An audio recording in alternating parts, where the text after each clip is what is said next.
So at that time, you guys would listen to U2 and stuff like that for inspiration, remember?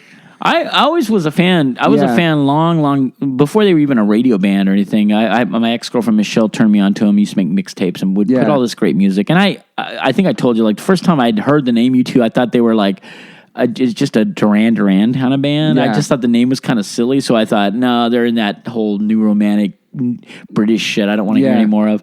And I was just, I just, I love a lot of that stuff. I love The Cure. I love The Smiths. But I just was like, there's too much of this stuff now. We need guitar. And then I heard U2, and it's like guitar and crazy, great guitar. And great so guitar. Unique, and the voice and the playing and the songs and the lyrics and everything.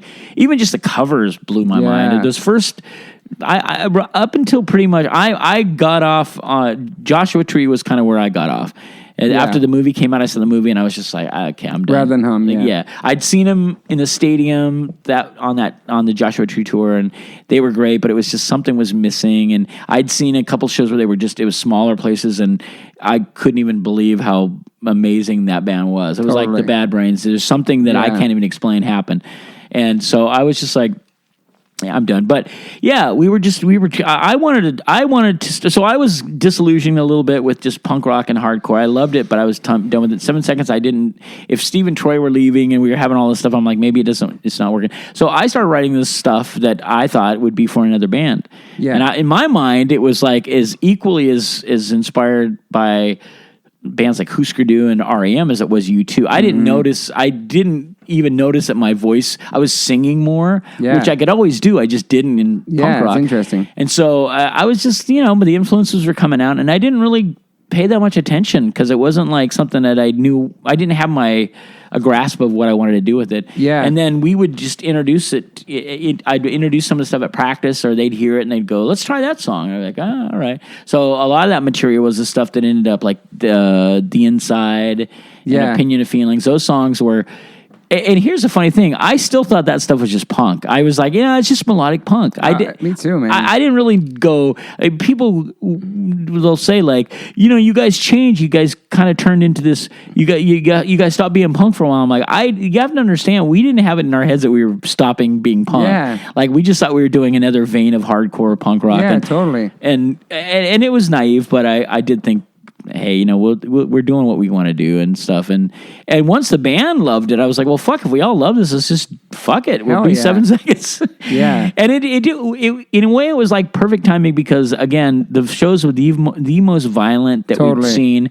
And I got tired of just playing these fast melodic songs and having to like play about 15 seconds of it and then stopping and saying, oh, please guys, stop fighting, this is bullshit. This is not a soundtrack for violence. This is not a soundtrack of violence. And stuff. So so everything was just like focused on let's just go different. I don't think we never talked about it.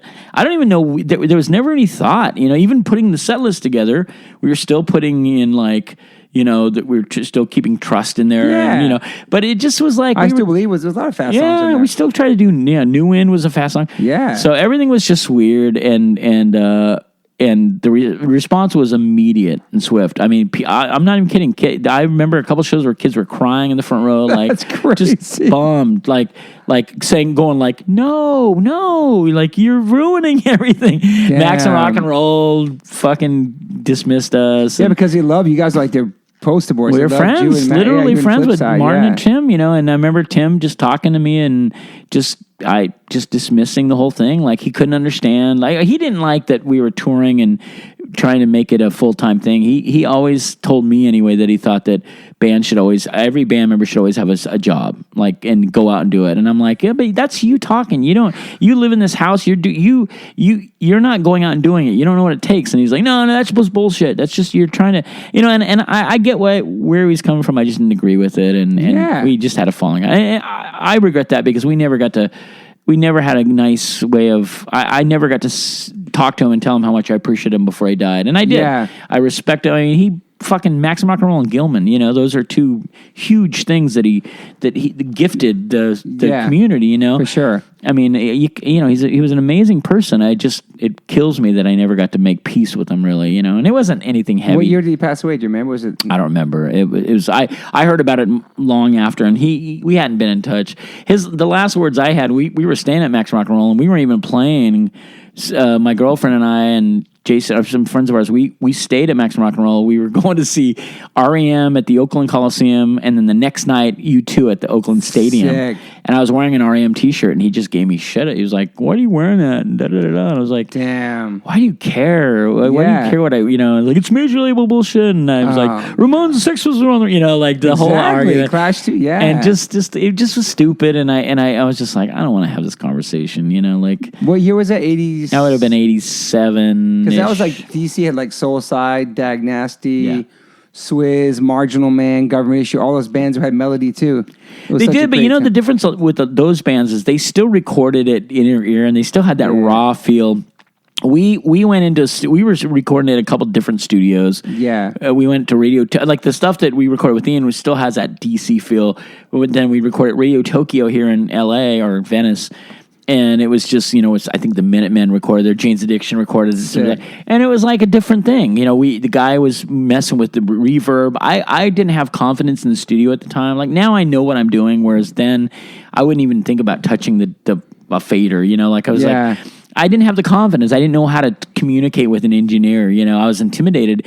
So a lot of times I'd hear something and just go, "Are you sure you want?" Okay, you know, like I wouldn't say anything, and none of the other guys cared that much. Like for me, it was like I was always a producer in waiting. Like I always wanted to be more a part of the process. I just didn't know the technical shit. Yeah, and.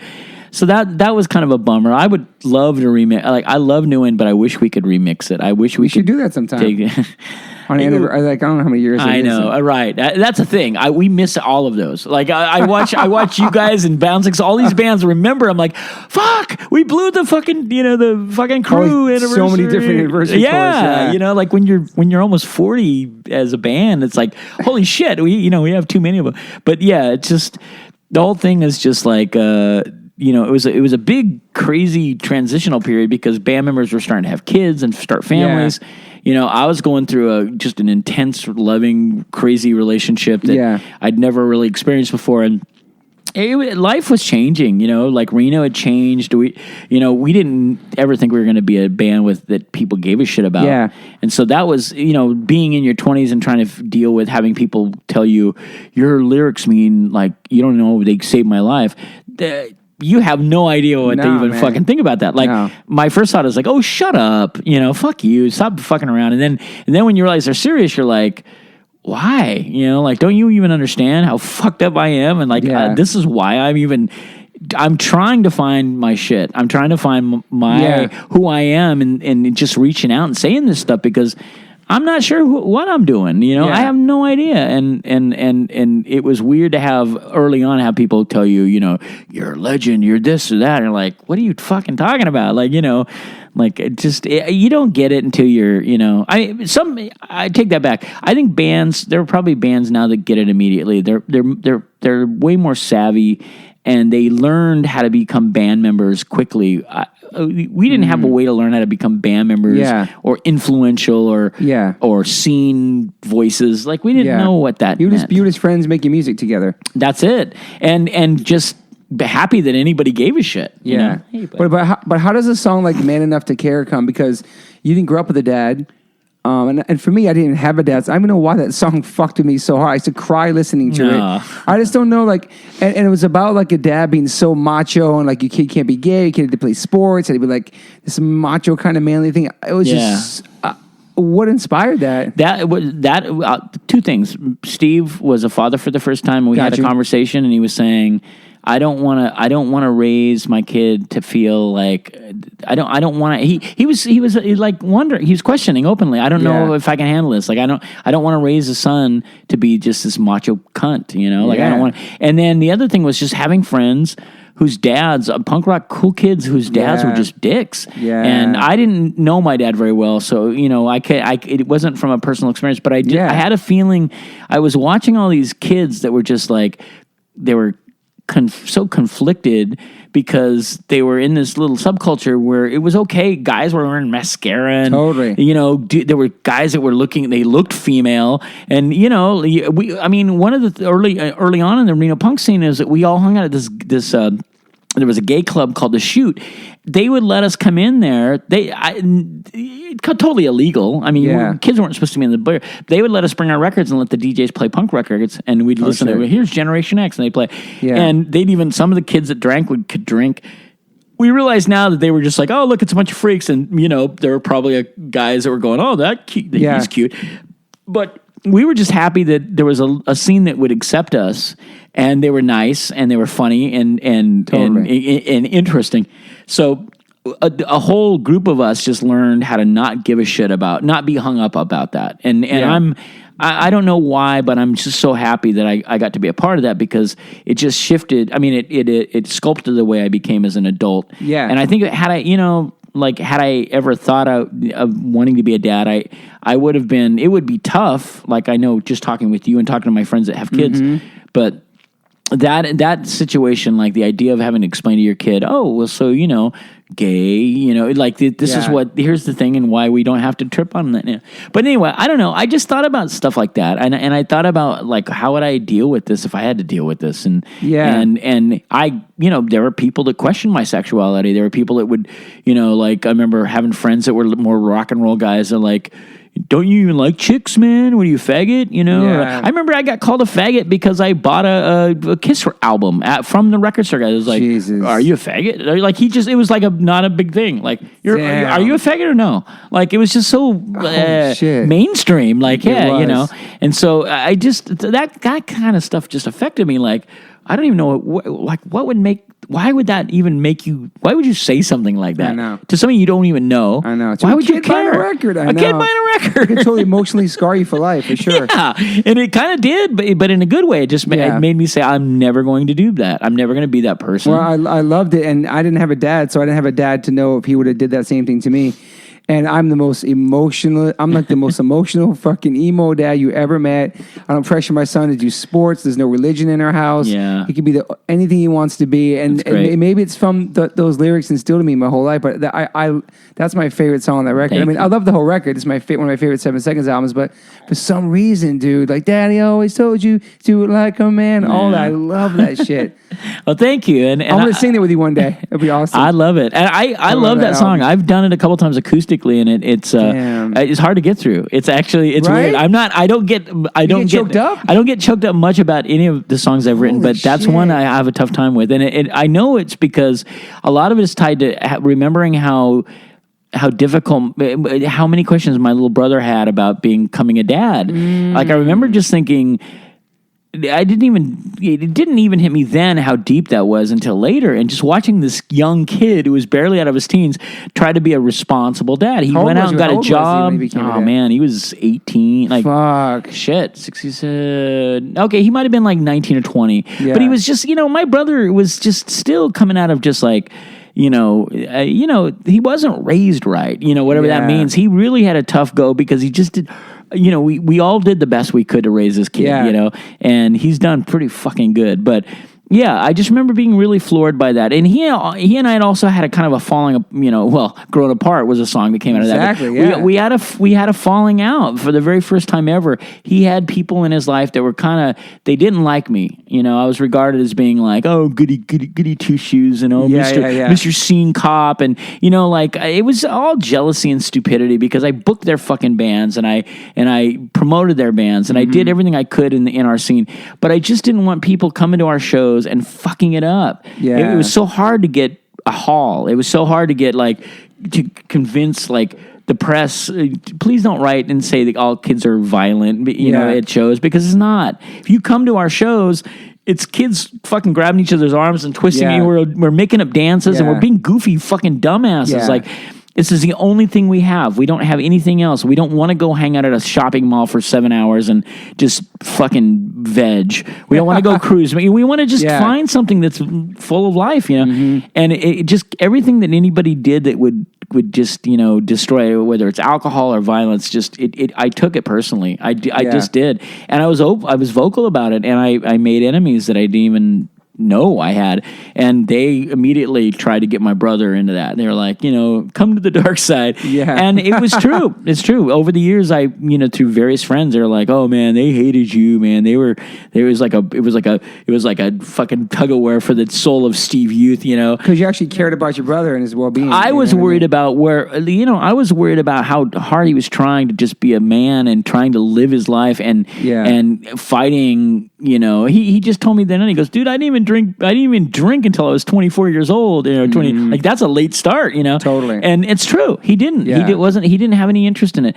But all of a sudden, these older fucking assholes were just like, come on, Steve Youth, you're our friend. And there was a little cloud in that because we 7 Seconds were the only thing in Reno at the time.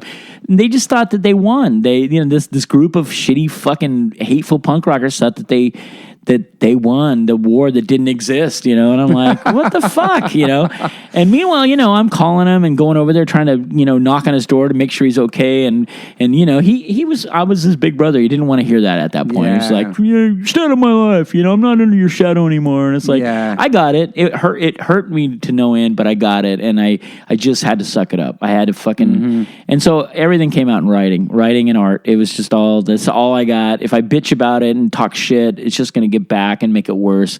I don't want to do that. I just want to turn it into something like I want to embrace whatever artist I am and just turn it all into that. And that way it's at least I'm creating something, Do you feel like some of those lyrics on New One were like some of your most personal lyrics? Oh, maybe? Absolutely. Yeah. That's a record that I can't listen to for a number of reasons. One, I hate the production, but two, I love those songs so deeply and they mean that's one of the most meaningful records we've made because of, I agree. It was just a transitional record in every way. Like for us, like, to even, again, we were becoming this name in our little underground scene. We didn't understand any of it. Like, it's different now. People have a better understanding of like what it means to be in a big name band.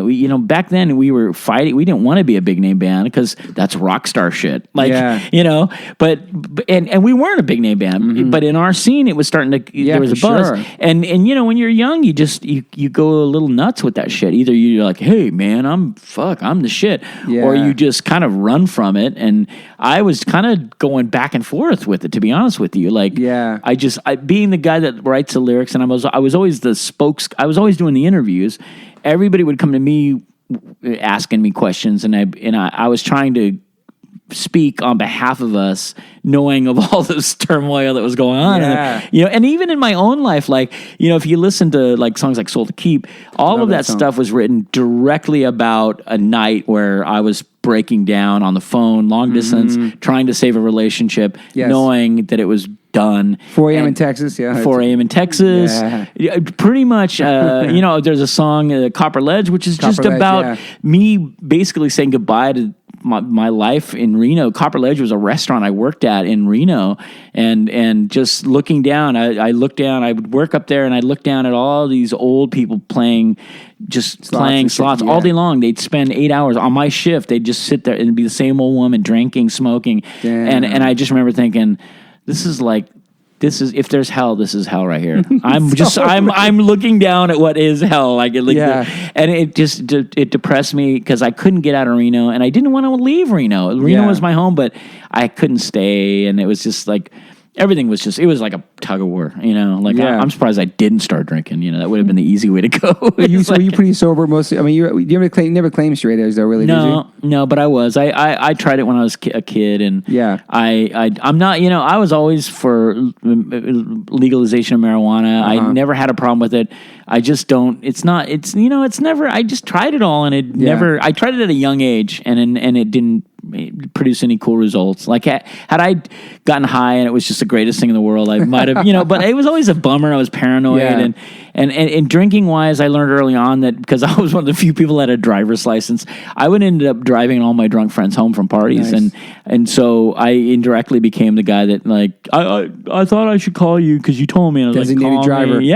But and I didn't mind because I felt like, fuck, we lost friends to alcohol. Totally. Our guitar player, Ron, died in a car accident because he was drunk. And, so it's like, just, I didn't mind that much. And I was already like seeing fucking dad in a way, like it was like people already expected that. So I might as well play the role. Guy. They're just maybe if nothing else, so maybe it'll make people think like, well, at least there's somebody to call, and it wasn't because I was a good guy. It was just because we had a scene that I loved so much and we couldn't afford to lose anybody, like I didn't want to see young lives extinguished because of that stupid shit, it just whatever. So but so you're on the New Win tour, and you start going to the shows. The kids are crying at the shows. They're so bummed about this new record, and everybody hated it. How could you do this to us?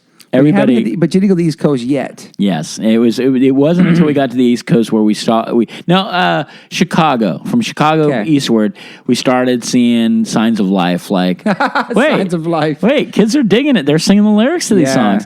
And then the deeper we got to the East Coast, City Gardens was a revelation because we were a house band there for a while. Randy booked us there, and they were massive shows. You remember that time? That was like every show was great.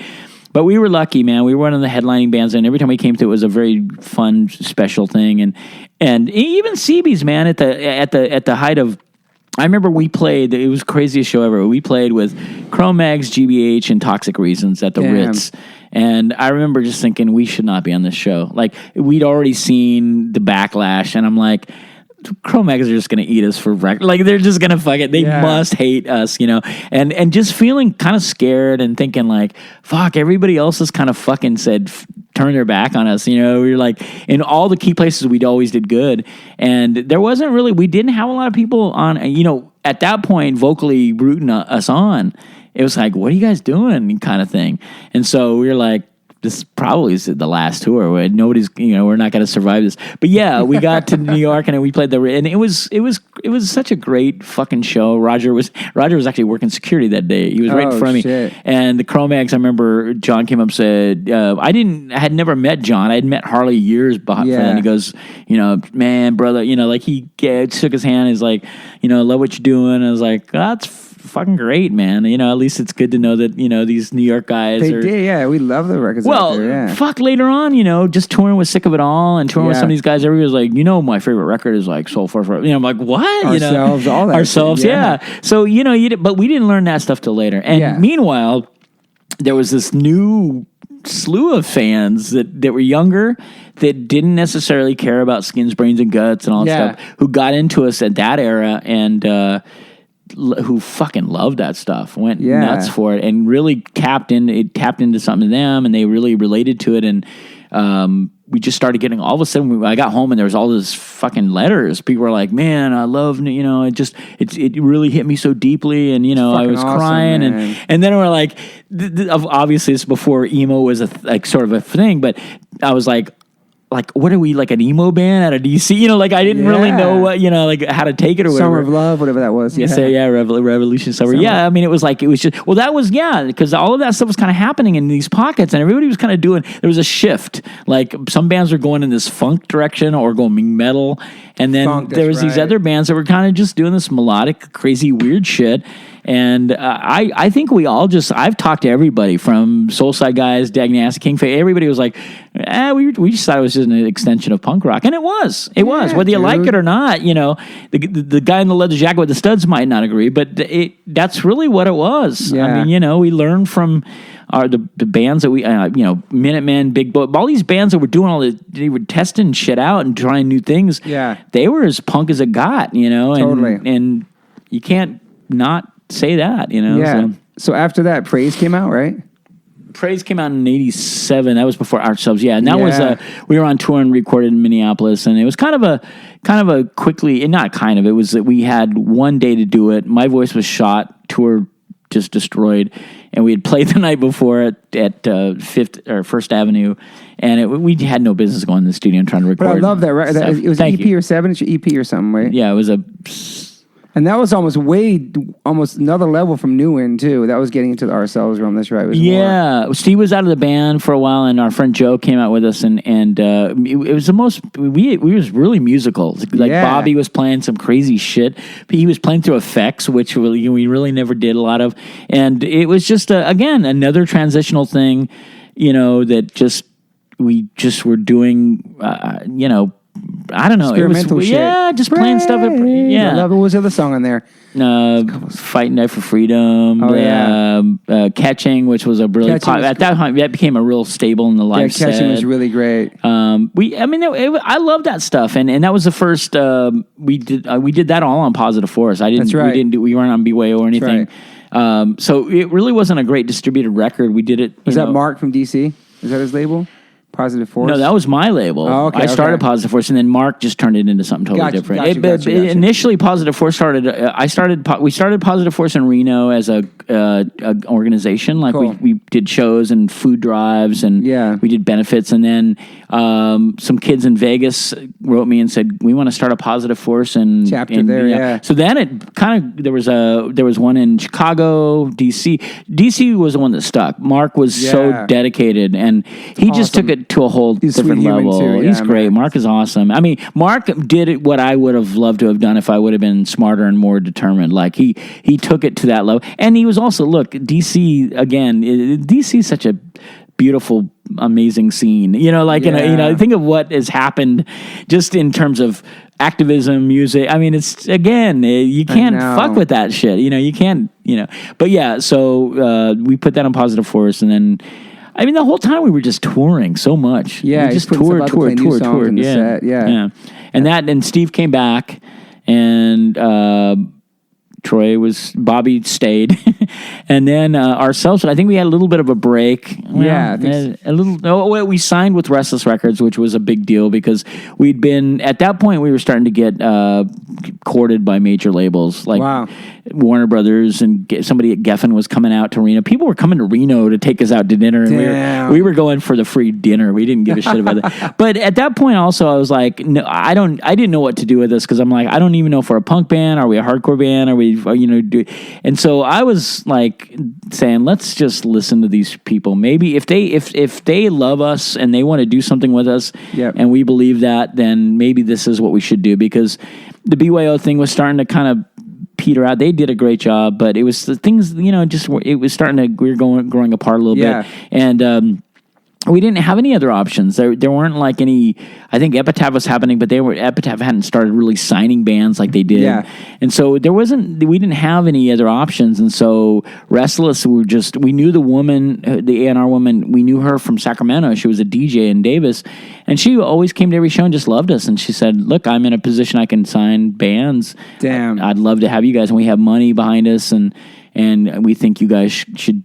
It's like the next level for you guys, and we're like, fuck, yeah, why not? Awesome, man. So we did Restless, and Ourselves came out, was it was pretty well received. It got good reviews in zines that at the time there was what they used to call college radio. Yeah. And so we got some pretty decent college radio and some press, which we never really got a lot of. And it was a different thing. Like we were learning. Yeah. We didn't understand. It's the first time we ever had a manager, which was weird.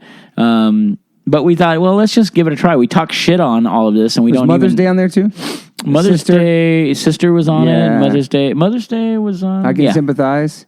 Yeah, I Can Sympathize was on Soul Force. So, yes. Okay. Yeah.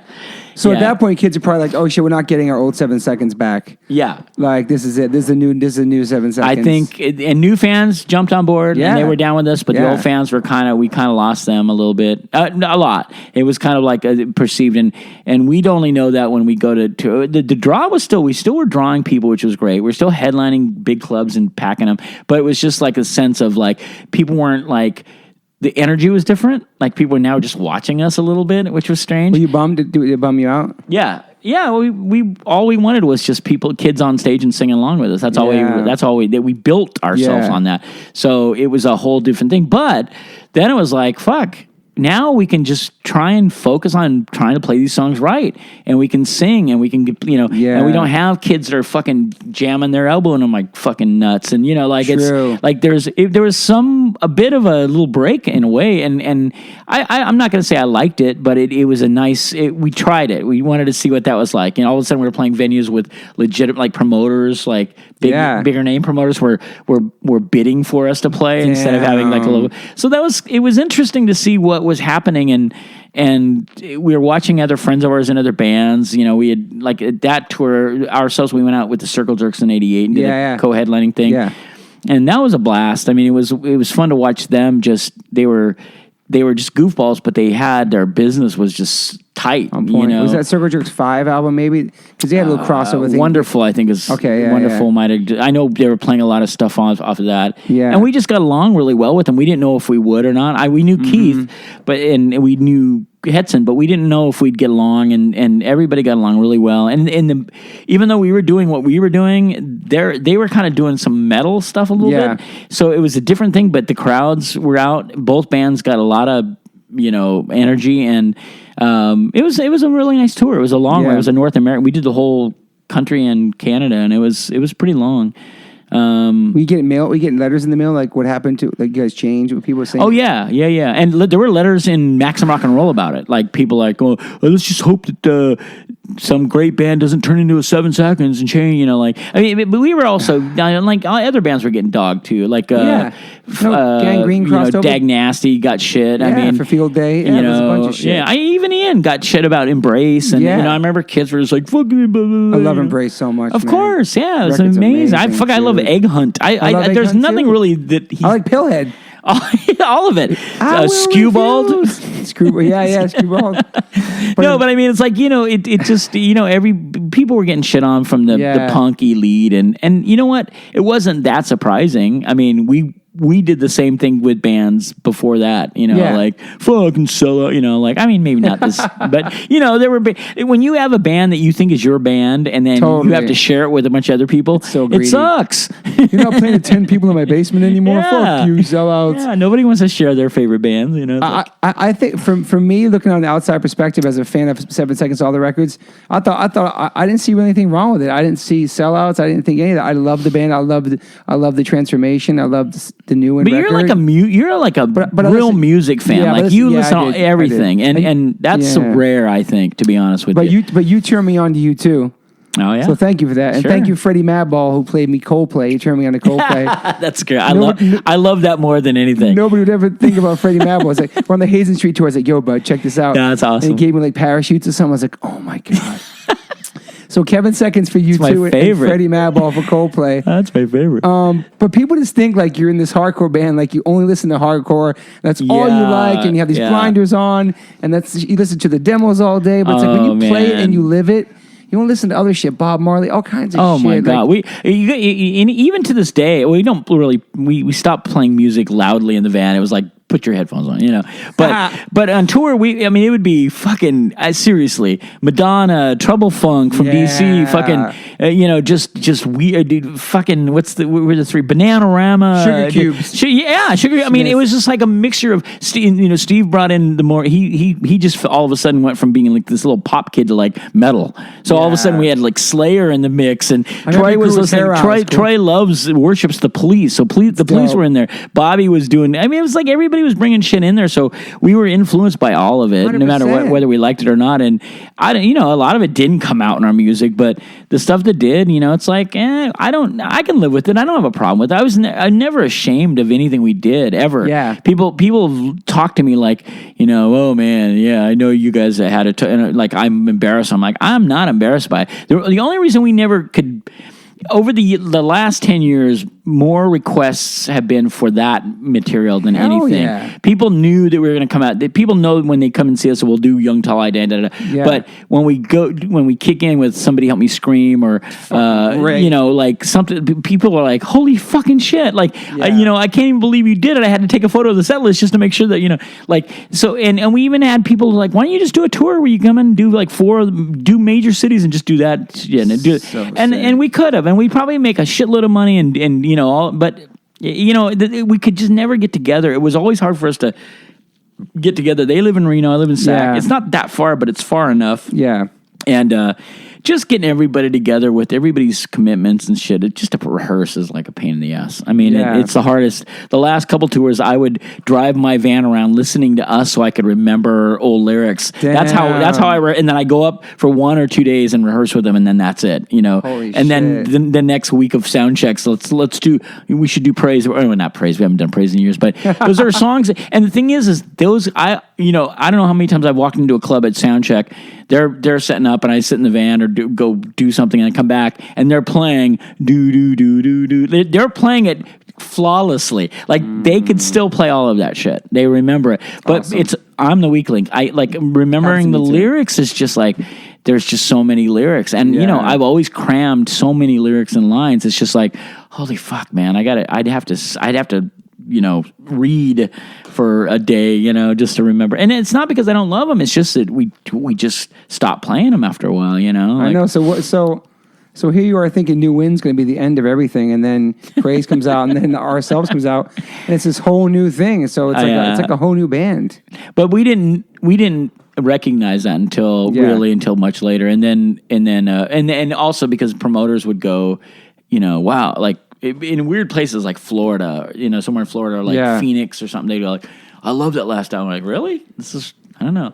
So yeah, we were just. It was all every tour was always there. I think for the last 35 years, we probably were like, "Fuck, this is probably where we fucked ourselves." Like that record probably is just gonna. The Soul First Revolution, oddly enough, amazing record. It charted in Billboard, which was crazy. How soon was that after Ourselves? Like a year, maybe? Yeah, it was 89. So 90. So it was almost 2 years. Yeah. 89, 90. We recorded in 89, and that was a crazy record because I was going through breakup with I had a long distance relationship with my girlfriend. That's 4 a.m. in Texas. That and so forth. Soul to Keep is really the main song. Right, dude. That song was like amazing, I wrote that. Man. My voice was shot from literally talking. I was in the studio from 11 o'clock in the morning or daytime till almost midnight. I got back to Berkeley where I was staying. Got on the phone with my girlfriend who was living in New York on the payphone. And we talked all night long. Damn. And then I had to get up the next day at 10 o'clock to go do vocals. My voice was shot. You can hear that. And I played the acoustic guitar in that song, and I was destroyed. I was like, I don't even know if I can do this. And I told her, I'm like, let's not record this song. It sounded fine. It's just, it's just raw emotion and just I love unedited. It so much, man. Like it's such a. Then it was like I thought it was a mistake because I thought it was too raw, and I thought I was outing her too much. Like she didn't even know it was about her, which is funny. But it was like I thought I'm just being way too personal here, and yet I wanted to just. I had no other outlet to do that with, and the guys loved it. Steve, everybody was like, "No, it's a beautiful song." Dude, it was so like just a. Soul to Keep. My soul was so nice, man. Thank you. I mean, I love it. Great song, man. I play that now. It's a part of my live acoustic set, and it just works because I play that, But yeah, there was a high melody too in there. Soul to Keep. Wait. Guy, can you? Yeah. Well, Matt Skiba, his version of that song. Oh, that's right. Made me appreciate that song. That's right. I heard it and I told him. I said, "Dude, if we could have recorded it the way you made it sound, I would." I'm not even kidding. Yeah. He just did it in such a way, but and yet it was very respectful, and he kept it. It's the song. It's so brilliant, and I love his version of that song. I think he just did an amazing job. But yeah, that was pure emotion for sure. It's great. I mean, just tapped into that thing. So that record charted, huh? Yeah, not super high. I think it got to like 91 or 9, I don't know. It wasn't high, but it stayed in for like 13 weeks, which was, and we didn't even know what that meant. Like we were like going, so what does that mean? Does it mean we made $1 million? Like we were like, do we make a fucking load of money? Do we do, but it was just, it didn't mean that much. I mean, that record sold all right, but it was just, it got us interest from, all of a sudden we started getting asked by other bands to be support. Like we got offered a Big Audio Dynamite like Southern date, like 9 shows. Holy shit! Fucking New Model Army. We did those shows. We didn't do the Big Audio. That fell through. They canceled. But there were like a couple of. All of a sudden we were like getting offers from bands to have us come out with them and stuff, which had never happened at outside of punk rock. And so then we were like, well, shit, that's kind of cool because we loved the bands that were asking us. Yeah. And yeah, I mean, it was just a weird. Yeah, it was a weird time. Again, we were just kind of making it up as we went along, like nobody was in charge. There was no agenda at all. We were just making, it was crazy. Just making music. I don't think we were smart enough. We weren't savvy enough to figure out like what we should try to do to make we'd already kind of fucked ourselves up. So we were like, well, now we can do anything. And that was the best part of it. Because then when we would tour and anybody would piss on us, and we'd just say, who gives a shit? Like we were so happy playing and playing to the people that did love it. We just didn't care anymore. We're like, you know what? If punk rock is about telling you to stop doing something because it's you don't like it, fuck punk rock, you know? Exactly. And I knew that wasn't punk rock, so no, of course. Yeah, the Soul Force Revolution, that was a great tour. I don't know where, so I guess probably in New York. Actually, I'm going to show you some pictures later. I got pictures at CB's you guys played there. I remember seeing that. Yeah. That tour. Did you tour on the record for a long time? We toured quite a bit, and we almost went to Europe on that tour, and then that fell through. It was before we hooked up with MED, and it was just a weird. It was a guy that was calling us and saying, I got you booked, and we're like, no, we didn't even confirm yet. It was just sketchy, so we didn't do that. And then all kinds of stuff was going on. Like at some point, like Dagnassi hit me up to be the vocalist. They hit me up to sing for him. Brian. I still have the letter, and I posted it not too long ago, and people are like, "Are you fucking kidding me? You could have been in Dagnassi." I was like, "Holy shit, that's crazy!" It was like after Smalley. It was right after Smalley left, and then they hadn't gotten Pete yet, and then Brian wrote me on Dagnasty letterhead and just said, "Holy shit, we just happen to have a spot at the Dag House. I know you love." They knew I love DC. I love DC, and they said, "You've talked about wanting to live out here, and maybe this is nothing against 7 Seconds, but maybe this is a time." And I was honored because Brian Baker's one of the greatest guitar players ever. Yeah, he's amazing, and I love DC and Ian and stuff. But I was just like, I just loved the 7 Seconds so much. I just. Plus, I'm not even though I don't think I'm myself as a great leader. I have to have my hand in everything, and I don't want to deal with another. I don't even know if I feel like I have a huge ego, but I don't want to have to deal with another ego. It's like I like finding people that my best situation is being with people who just love their craft, love playing music. Totally. And then let me write and let me just do my thing, and I'll do it respectfully. I'll never do anything. I'll do everything I can and not put you in an awkward, fucked up situation. Yeah. I hope we can just trust each other, and that's always happened in 7 Seconds, even at our worst. Which is probably why we stuck around as long as we did. That's, you can't, it's hard to find. You have it, like when you have that thing, it's hard to work beyond that with anybody else. I've tried. It's hard. I've tried. But. So after Soul Force, what came after that? Then we had a break. Break for a while. I wanted off Restless Records, and we lost the girl that had brought us in and left. Okay, yeah. And I just wanted off. We were just another. They were starting to sign. Like they signed Social Distortion. They signed Dead Milkman. They had all these big main bands, and even though we were doing well and we were being told we were selling records, we just couldn't get enough we couldn't get people to answer calls. We couldn't get tour support. And it was like, what's the point of selling records if you guys just ignore us? Yeah. So I just got sick of it, and we were touring. We were just exhausted, and everybody had really just gotten out of bad relationships, and I just said, fuck, let's just take a break. And then I think at some point we were talking and we got into a fight, and I said, well, fuck it, let's just break up. We don't need to be doing this. And Steve and I had a falling out, and was it like 91 or something? 90, between 90 and 91. And I was just like, I also was like, I just felt like, no matter what I said or what we did, I was still that fucking skinny kid with black hair with black under my eyes. Like I was like, oh, I'm a fucking cartoon now. This is great. Mm. Like this is what I want. And people were just the way everybody was talking to us, and I was like, I guess I was a pretentious artist asshole before I even admitted. I wanted to be connected to the art of it, whatever that fucking means. And everything I do, I want it to be art. I don't know why. I just I want it to feel like it's got more going on than it does.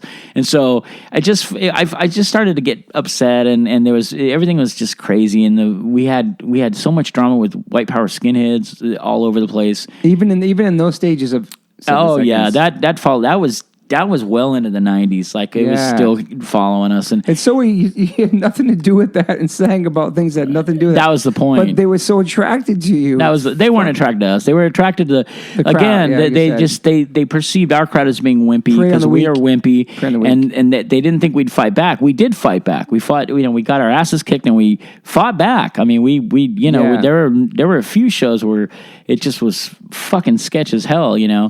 But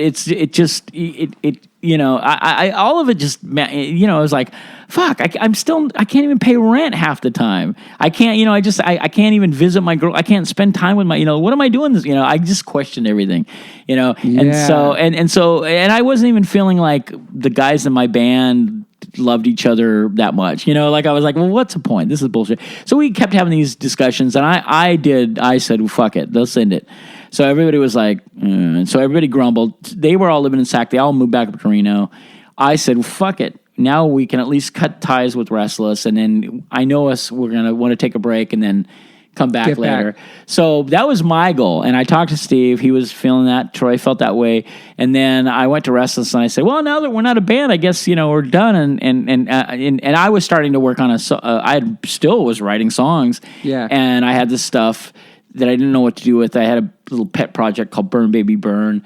And I said, well, I just want to, I want to cut ties with the label because I have an interest from somebody else. I just wanted to put the record out myself.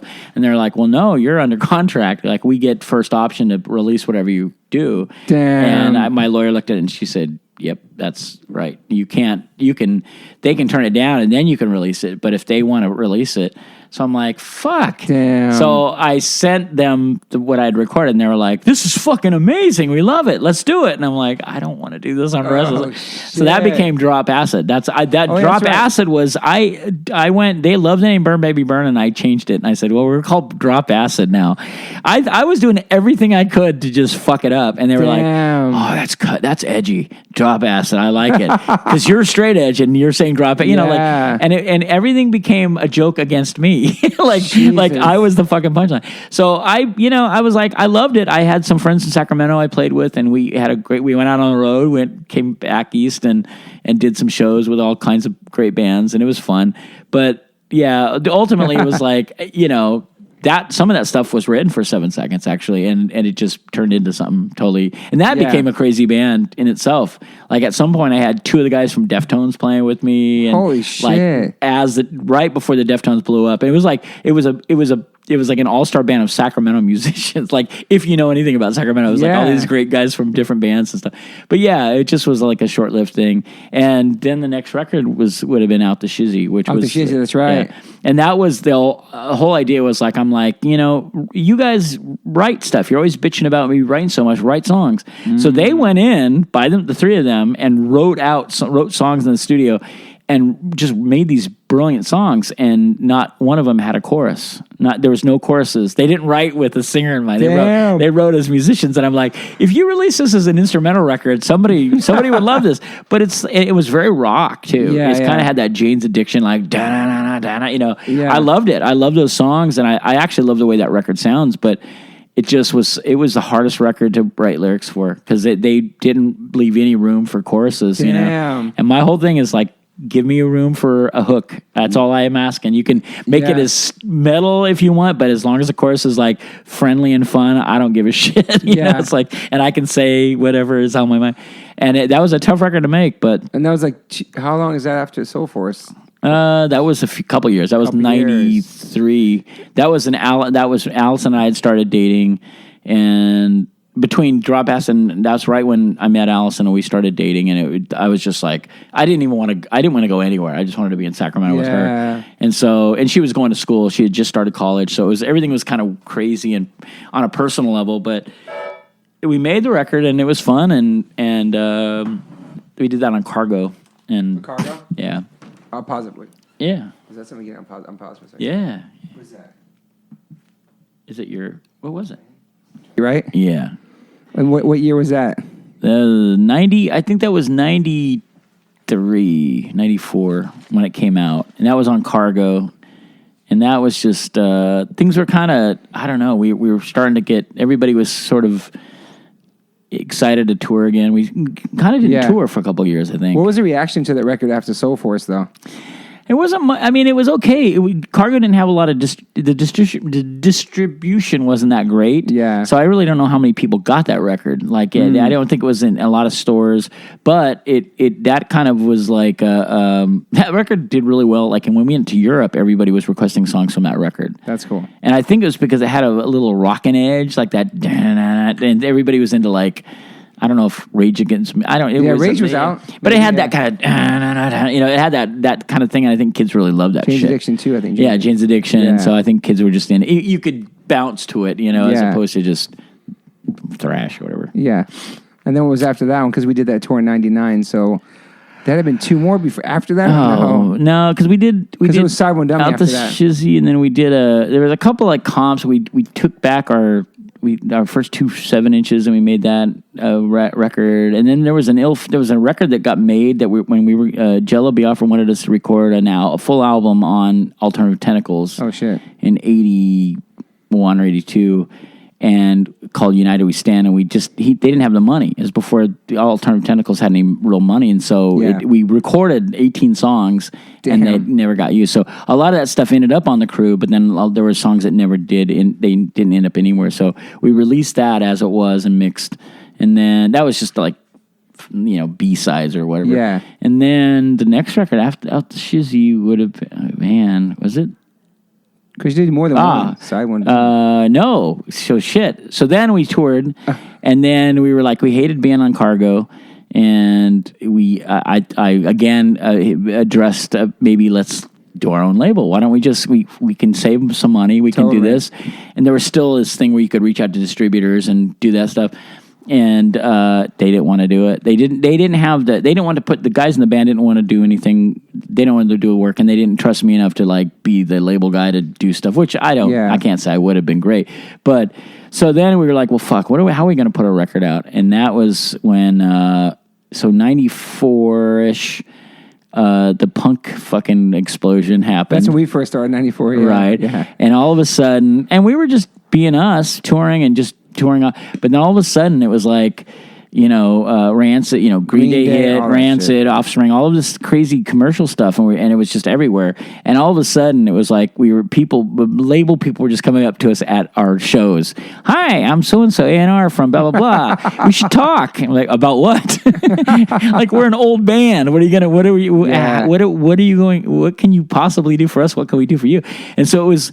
Then it became a funny thing because it was happening enough to where we were like, are you fucking kidding me? We've been around, so what, that's 94. We've been around over, like we're way, the shelf life is kind of done, and we've already gone through like, well, people adored us and then they hated us.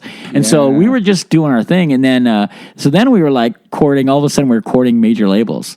Damn. Oh, and that's when I went, I know what happened. So then we went, and Steve was talking to Fat Mike, and he said, why don't you put a 7 Seconds record out? And he's like, I wouldn't know what to do with you guys. And we're like, fuck, Fat Mike doesn't know what to do with us, and that's a tough thing. And there was somebody at Epitaph who talked to us about some stuff, and then we're like, Dave Hansen? I don't remember. Okay, it was just a real light talk, and it wasn't anything serious, and it was like. Like the Epitaph was out, you guys were, all of our friends were signed with Epitaph. And so we were like, well, fuck, maybe that's where we should try to talk to somebody. And, but there wasn't that much interest. So it was like, this isn't, so all of a sudden the major label thing was like, well, Mike, maybe we should listen, or maybe there'll be a label that's owned by, that has money with majors that, so we started thinking about like anything to keep us together so we could tour, and we were broke. We had no money. We couldn't buy a new van. We couldn't buy gear. Was there ever a time in 7 Seconds career you guys are making money and not working? Well, I never was working during the time. I mean, we toured so much that's why. Yeah. But we'd come home, and if we stayed home for longer than a month, it'd be like, money. Fuck, we got, and I was good with, I'd save up I'd get money and I'd stash it. And I'm like, all right, there's rent for 4 months. There's, like I was really good about it. Like That's awesome. I'm like that. If I get a chunk of money, I just put it, okay, there's the envelope for rent for the next, there's the, So, but everybody else was doing their own thing and just blowing it. Steve had kids and shit. And just, Bobby was buying Les Paul, like another Les Paul he didn't need. It was just stupid, So, yeah. So then I had started a new band called 510, which was a pop thing. It wasn't even a punk. I mean, and Allison, my wife, was in it, and we had another girl named Jen who was in this fairly popular indie rock band called Tiger Trap. They were on like K Records they were up in the whole Olympia, Washington scene. Gotcha. Like completely, I knew nothing about it really. I just had friends up there, and this A&R guy from a label called Immortal, they had signed Korn, and not 311, but some other band. I remember Mortal Records, Yeah, they signed a few bands, and they also signed a band from Sacramento who were friends of mine called Far. And Far. Yeah, so this guy said, hey, talk to they were telling my friends in Far, like, tell Kevin to get a hold of me. I like his band 510, which is weird. Just a side project. It was a one-off thing. I recorded most of the music myself. I played drums even on it. Yeah. But we toured. We went out on the road and did a thing. It was fun. But anyway, they were interested in that. And then when the guy found out that 7 Seconds had a label, he's like, holy shit, maybe we could sign 510 and 7 Seconds. Mm-hmm. So they started courting 7 Seconds, and we did the same thing. We went out and ate for free. Of course. And then like they even flew Troy and I down here and we put us up at a hotel on Sunset Strip. It was crazy. And everything was kind of just funny, and we're like, we're never gonna live this again. This will happen only in this moment. Totally. Like, like maybe, who knows, maybe Madonna will send us no, I'm just kidding. But it was that crazy shit. Like so many people were losing their minds because punk was like, punk is a thing. It was like, well, no, punk's always been a thing, but you're just getting around to it. So we've been here. Yeah, I just laughed. I laughed at the whole fucking thing because I was like, if somebody really is seriously, I told the guys on my band, I said, look, I think we should consider this. If we have our lawyer can just get us a deal that doesn't hurt us and they don't own anything really, our publishing, and they're going to give us money to where we can buy a van. You guys will all have equipment, and we can just like pay rent for a year. Yeah. Let's just do it. Nobody else gives a shit about us. We're not, we still love playing. We're still having fun. What are we going to do here? Yeah. So that's what it was. We went out, and they were the label that just kept bugging us. And I liked it because it was a small label with Sony money behind them. Money, yeah. So I was like, we talk shit about major labels. We don't know what we did that with Warped Tour. We talked shit for years about it, and they were like, then we did let's together, just do it. I mean, then now afterwards we can talk shit because we did it. We tried it, Yeah. But it's like, the whole thing was just crazy, and we got signed. They gave us way more money than they needed to. We were on it for a year. The record didn't do that great, which we knew it wouldn't, not compared to what they wanted. Yeah. And we said it, like we kind of fucked ourselves. They wanted us to come to LA and record with the producer. They wanted us to do a video with the dude that did he was a well-known hip hop guy. He did the hip hop videos. Really? Anyway, it was a guy that had like one name that was just getting a start, and he's done since then. He's become a big deal, but they had all this big thing, and we're like, it doesn't sound like us. Like, we were back to a 3-piece too, by the way. I started playing guitar and singing again, so we were having more fun on the road because it was just the three of us in a van, with a roadie, and no hassles. Like it was loose as fuck because I was playing guitar and singing, but it was just fun and punk rock. And yet a major label was courting us. I'm like, that's crazy. What a weird. Who would have thought? So we just went with it, and the guy that we had, the A&R guy, he loved it, and he was really cool, and he was calling. He kind of became a friend, which is nice. Yeah. And so the record came out, and we did a bunch of weird shit that we never did before, like playing radio shows where it was like us and Korn and X, and like it would just be No Doubt. We played. I remember we played in Santa Barbara at this big thing, and we said, let's just do it and let's see what happens. So we got flown out to, what was the thing out? CMJ. Remember CMJ? CMJ, yeah. College Music Journal, yeah. Yeah, and we're playing at Coney Island High, and it's packed, but there's no punk rockers. There's no kids. There's nobody that's fans. Our fans couldn't even get in. Okay. It was all industry people with badges. And just as I'm stretching, it's just as I'm getting ready to go on stage, the A&R guy goes, "Hey, Kevin, you got to introduce." This is like the vice president of, like, it was a big guy at Sony, and I'm like, "Hey, man, I'm getting ready to go on stage right now. Let's wait." Like, you're not supposed to do that kind of shit. Yeah. And I turned this guy off, and whatever. But I didn't. I'm going on stage. Like, what the fuck, man? Like, what do you gotta? You don't give a shit about. It's not like you'll never remember this night. So everything was goofy, but the best part of this whole thing is that once we knew the album was done and it had its life, the guy said, we talked to him and he said, well, what do you think? And he's like, well, Sony's not interested in distributing if we do another one, but Virgin's interested. And we were like, holy shit, fuck this shit. This is so stupid. And like, what makes sense? Nothing. Yeah. Why would Virgin like it? And, so then we were like, all right. So we had an attorney and he said, please get us out of this. Like, we'd rather not be dumped, like, because a bunch of bands got signed. Yeah, all of these bands got signed and then dumped within a year. Like everybody was doing that. I'm like, if we Orange could just 9, Quicksand, so many bands, like all those bands getting signed at the same time. People from like well-known punk bands were starting new bands to get signed, and they'd play like they'd get a buzz, and then that was it. Yeah. And so it was just like, I don't want to be that, like at least we have some legacy, something to show for, like we have a history, whereas a lot of these bands just they don't. So I'm like, let's just try to get out of this. So we did. She got us. The loophole was that they had this, but like they made it look like we didn't have a lot of desire to do music videos really. Mm-hmm. Like, I mean, I know I'm not against them. I just didn't. I just felt like we'd make something cheesy, and I don't want to live with that.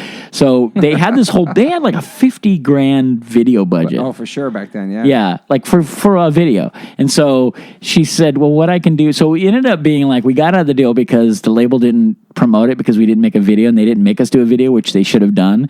And so we got out of the deal, plus we got that money. So that was great. Like living money for over a year. Yeah. So yeah, that was our little 1 year flirting with a major label, and it wasn't even bad. Honestly, everybody was nice. It was weird, and I'd never do it again, but it was fucking funny and great. And in 7 seconds. And we bought a van, which I had for 10 years or 15 years. I mean, that's the exact reason why we signed to MCA, because we 7 Seconds was one of our favorite bands. You guys did it too. We're like, I was going to try it. And all of our friends were trying it too, and we got a different producer. And our record was more melodic and all that shit, but it's because our peers were doing that.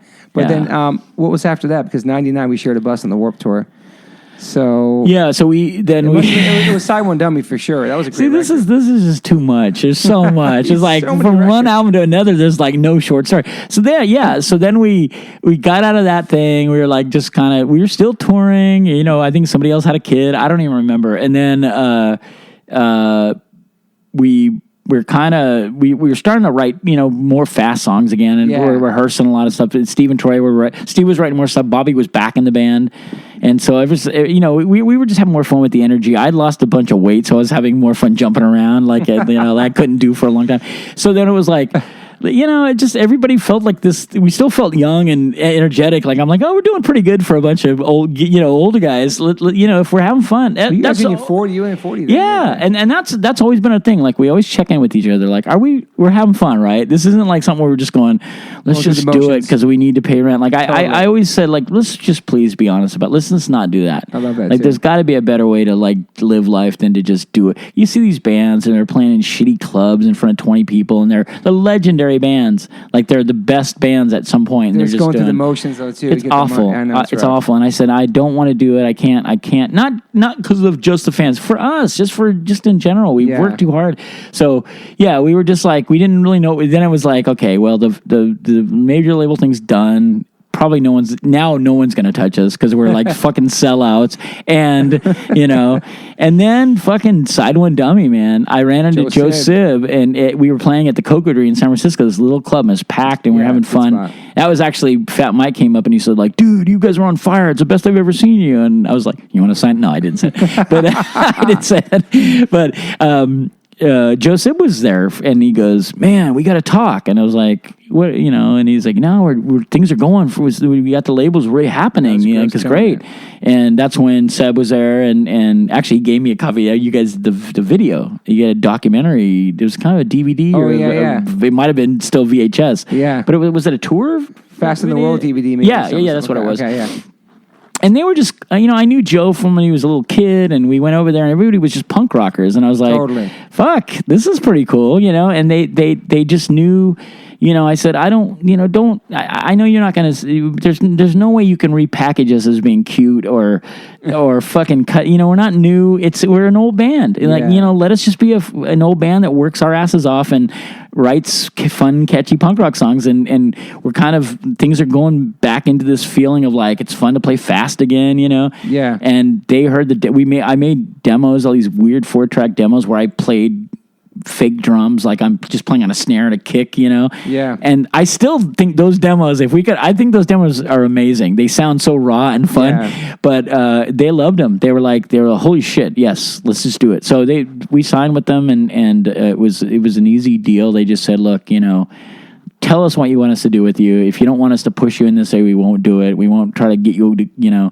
and they were great. I mean, dealing with Joe and Bill and those guys, they were cool with us. I mean, I have no complaints. And they got the Warped Tour was sort of an instant thing because they had that connection. And Kevin Lyman, yeah. And they just said, at first they were like, I know you're probably not going to want to do this, but, would you want to be on the Warped Tour? And we're like, fuck it, why not? Because you guys are on it. Yeah. Fucking, we knew that, Dropkick Murphys were on it. Lunatics were on it. Avail were on a couple shows. And Agnostic Front. Yeah, I mean, it was one of the last really great, still fully, Eminem and Ice Cube were on it too, but or Ice-T. But it was just a fun thing, and we hadn't done it. And we split a bus. That was nice. Yeah, and that was the other thing. Like, hey, we get to be on a bus. Like, you don't get to do that often. So that was a blast. I mean, we had a great time. It was tough because of just the fucking not knowing from schedule to, remember every morning, okay, what time are we going on? Oh, noon, shit. Or, 5 on the main stage. How crazy, Yeah. But we loved that fucking we got to the point we loved that side stage so much. It was so much fun. And the main stage we had fun with, but we connected more on that smaller bus stage. And I loved it, man. I just, it was a whole different thing. Just being awake at fucking early and playing at noon and just having, just seeing people, punk rockers in the middle of the day. It was fun with you guys. Yeah, all of that. Yeah, and just even like, you and we'd go fucking watch fucking Blink or go run over and watch, Black Eyed Peas or whatever they were. Was there some weird shit on that tour? There was some weird shit on that. There was a lot of weird shit. I got into it with Blink, actually. That's right, you did. Because I was calling them out on stage for the fuck. I that whole thing. You speak your mind always, yeah. It was just about that. All it was that thing that they were doing where they were saying, "Hey, let's see your boobies," and then 14-year-old girls were flashing, and it was like, you got to be fucking kidding me. Can you imagine if that happened now? No. Like, your career would be completely destroyed.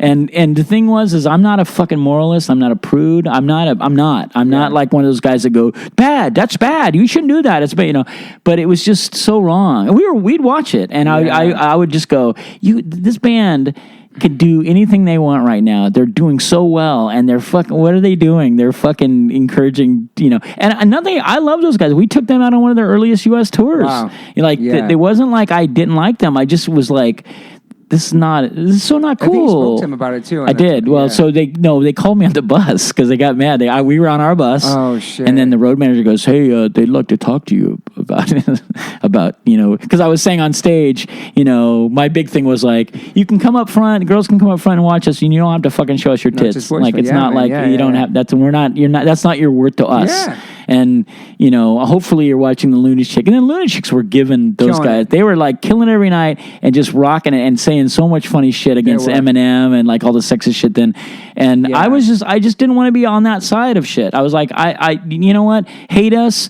Maybe this will fucking Lyman will hate us because they were his band. But you know what? This is if what's more hardcore or what's more punk rock than just saying, you know what? Some shit just needs to be fucking called out. It wasn't my job. No. I just felt it. And they called me and I talked to them and I said, you know what? I got no beefs and you guys are fucking millionaires and nothing I say even impacts what you like. Nothing I say, people are actually making fun of me for saying shit about you. But it's not because I don't like you. It's just that you guys are in this really amazing position. And they're like, dude, we're doing like the retard thing. And I'm like, yeah, fuck that, So whatever. I'm sure that made enemies, but I didn't give a shit. I had nothing to lose. I know. We were on the tour. I know. It was a short-lived thing. We were like, we were just having fun. We were like summer camp with the H2. Eminem was crazy too, getting booed in different cities and shit before it was huge. The whole thing was crazy. That was pretty amazing. I remember one of my favorite times was just sitting at the fucking lunchroom. Yeah, just the lunchroom, sitting in the cafeteria, school cafeteria. No, just sitting in the catering and just sitting, just realizing like I was kind of looking at my phone or whatever I had at that time. Have phones? And I don't know. I think maybe we did. And then like looking up and realizing that Ice-T was just sitting there eating, and just he was looking at his phone and he's like, "Man, how you doing, man?" And we just started. I'm like, "You're fucking Ice-T. Like you're just being a regular dude right now." Just people are eating together. Like, yeah. I think that was what Warped Tour kind of was about. Yeah. Right. Well, and just the barbecue afterwards. Like everybody kind of everybody hung out, and everybody was equal, like hanging out. Yeah, and on that tour alone, it was like I remember, like in Toronto, like a bunch of us went to go fucking see a WWE like thing at the. Everybody's like, "Hey, we're done for the day. Let's go fucking do something else." And I'm like, it was kind of it was the most vacation-y tour we ever did. That's for sure. I think that's also why they change all the set times for everybody, is to make everybody on that makes sense. Yeah. I understood that, and I didn't. I just didn't like it when we just play against each other or some shit. Yeah, there was a couple times where it'd be like we'd be but it worked out okay. It always gave me anxiety though, like being on the tours and not knowing to like that next night or next morning what time you play. Yeah, you could play. Yeah, first. the tour manager would come in and go, "Oh, you guys are on it." It's like. What I hated about the tour is like you'd go to find water and there was no water, but if you wanted to drink Yoo-Hoo all day, remember there would be mountains of Yoo-Hoo, and I'd go, "Where's the water?" I don't know, but there's Yoo-Hoo. It's like, and then the boxed waters too. They had in the Warped Tour, like warm waters and stuff. Yeah, that was later. Warped Tour water, yeah, that was. I mean, the whole experience was fun. We actually had a great time. Mainly because of you guys and just like. Just Avail and, the fun buddies of ours. But after that, I was like so happy to get in our own van and we did the rest of it. Remember, we did the rest of the tour in the South. We did that. It was like it was Epitaph related. There was a comp that everybody was Summer on. Nationals, maybe? I don't know what it was. Yeah, it was like, anyway, it was like that was the rest of the tour back to the West Coast. And it was just nice to be in our van again. It was like. Great thing, though, Toby, for you to be able to experience having these guys out 7 seconds and wanting to go out with you guys. Yeah. And you were so heavily influenced by 7 seconds, Lindsay Carmichael in the background, ladies and gentlemen. No, it is cool. That we got to share a bus with 7 Seconds, one of my favorite bands. Yeah. That was awesome. And then we were about to turn into sellouts a year later. No. And so I was just going to say, what was great, too, is watching the fucking, you guys explode. Like, you guys that was when it was like, I knew you guys, more and more people were talking about H2O, but I remember watching you guys on the main stage and just kill it. And I was always happy that you guys had played earlier because I'm like, that's going to be a bitch to go on after that. Like if you're like one of the bigger name bands at the time, have to go on after you because you guys would destroy every time. And it was like, so that was great. That to me was, and I remember even talking to Epitaph and they were just so stoked about you guys. They were like, "Oh man, we're just really happy about these guys." Like it was all the things that we were like, God, if we could just fucking find somebody that would say that about it, But I loved it, and it was like that was the best part of it. I mean, the best part was the bands, Like there was a lot of stuff that people would always bitch about every day, but I'm like, I don't know. It's overwhelmingly, it's like. It's a pretty cool idea. And I don't know that I haven't been to it. I did 2 acoustic shows in the last 10 years at a Warped Tour, and it was like, I think the demographic then might have been 16 and 17. This was like 12 and 13. I was children that were there. Damn. And I was at the tail end of like, I told you I tore my calf muscle on stage, and I had a fucking cast on or something, and I didn't want to cancel the shows, so I went down there and I'm walking around with a fucking cane. I already looked like the oldest guy on the side, but now I'm like the guy with a cane. And I remember so many people come and go, "Sir, do you want to go to the tent where they were like talking to me like I'm in a retirement home," and I'm like, I am in a retirement. Like this is how it all ends for me right here. But I didn't recognize, the only band I recognized was. It was one of the ska punk band, well-known band, Real Big Fish. I think that was the only band on that tour that I even recognized, and I was like, "Wow, this is weird." I remember we said in the original podcast a couple weeks ago that we talked on the phone for 3 hours back then. Is that you weren't worried about me, but you wondering what's going to happen with the band and how I ended up turning out. You worried about how we're going to handle that. And so I just because you're a thoughtful, like emotional person, and you're also like, I know that you can become a target but I remember talking with Ray today early on when they were starting to blow up, and he was just like, man, people are starting to bum out. And I'm like, dude, this is just the beginning. Yeah. Like you're out there saying shit, and it people receive it a lot of the times, and that's what they want to hear. But then there's a whole lot of people that just it bums them out. Yeah. Either they're like, yeah, I do think that, but fuck, I hate that you're telling me that, or that, fuck you. Who are you to tell me? What kind of? So I always wonder for my friends that are younger that are in that spot, because it's like, I dealt with it without even knowing. We were carrying on the tradition of you guys, though. Like they're talking about the songs and having a message. Yeah, I would have said, "Get out now." No, because but then I also trust you because you're a thoughtful person and you're smart and you're not like.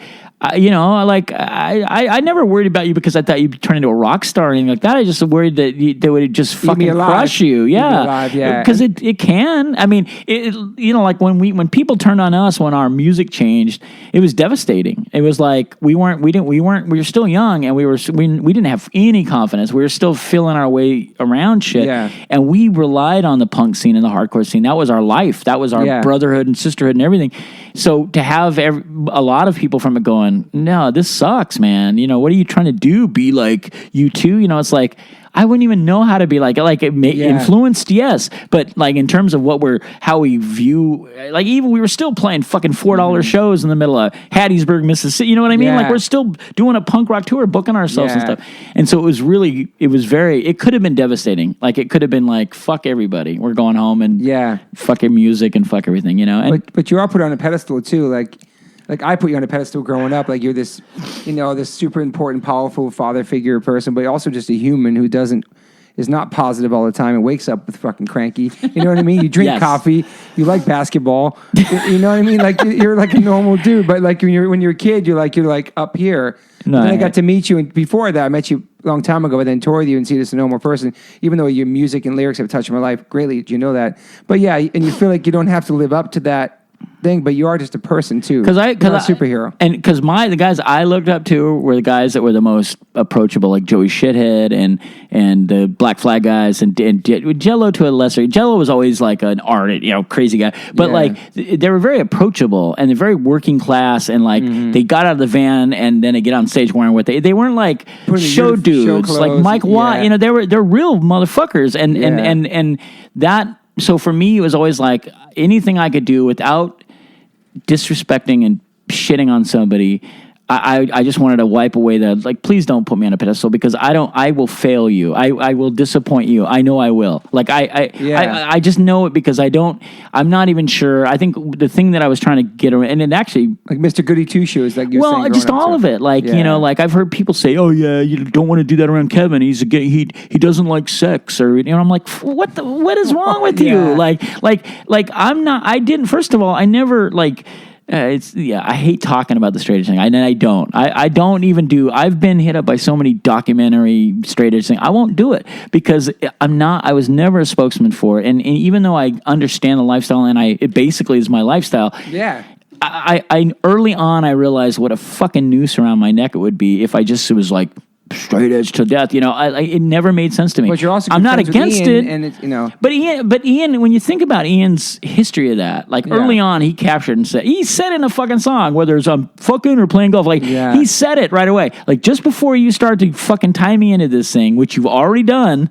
And it's that one fucking song before any of us even understood that straight edge was a movement. It wasn't. It wasn't. And Boston made it a movement, and then it started to become a movement. Like it was not. If you knew him, if you were around him, you knew exactly. Like that's not what he was going for at all. And I'm not speaking for him, but it was a moment in time and a song and that I got and that understanding and what it was when we Reno kids were bored Reno kids that just were teenagers and getting out of teenage life, not wanting to just party our brains out. Yeah. And then when you heard that there were these kids in DC doing the same thing, you're like, type of music. It was so fucking liberating. It was like, fuck, finally, I'm not just a freak. 100%. That's, you know what I mean? There are kids that think like this. And it wasn't like, let's join this clique. Yeah. I wasn't that. It was like, hey man, we have a common ground. We can build on 100%. something. I don't know we all love this aggressive music. We all love this and that. So from day one, I saw it as a chance And I think that's the Joe Strummer thing. Joe Strummer always had a motive. He always had a thing. He always had a plan, like, you know. And I think I took that, and just that was always my thing. Like, let's just always have a plan. Like, even if we're not like savvy and always trying to conjure up, like, let's make this marketable. I'm the dumbest person about marketing. Like, I can't market shit. If I do, it's all luck. You know what I mean? Yeah. Like, but I don't know. Anyway. It's a personal choice, you know, like you said, for me too. Right. Yeah. And you know, I'm sure there's plenty of people you love in your life that drink, and, you know.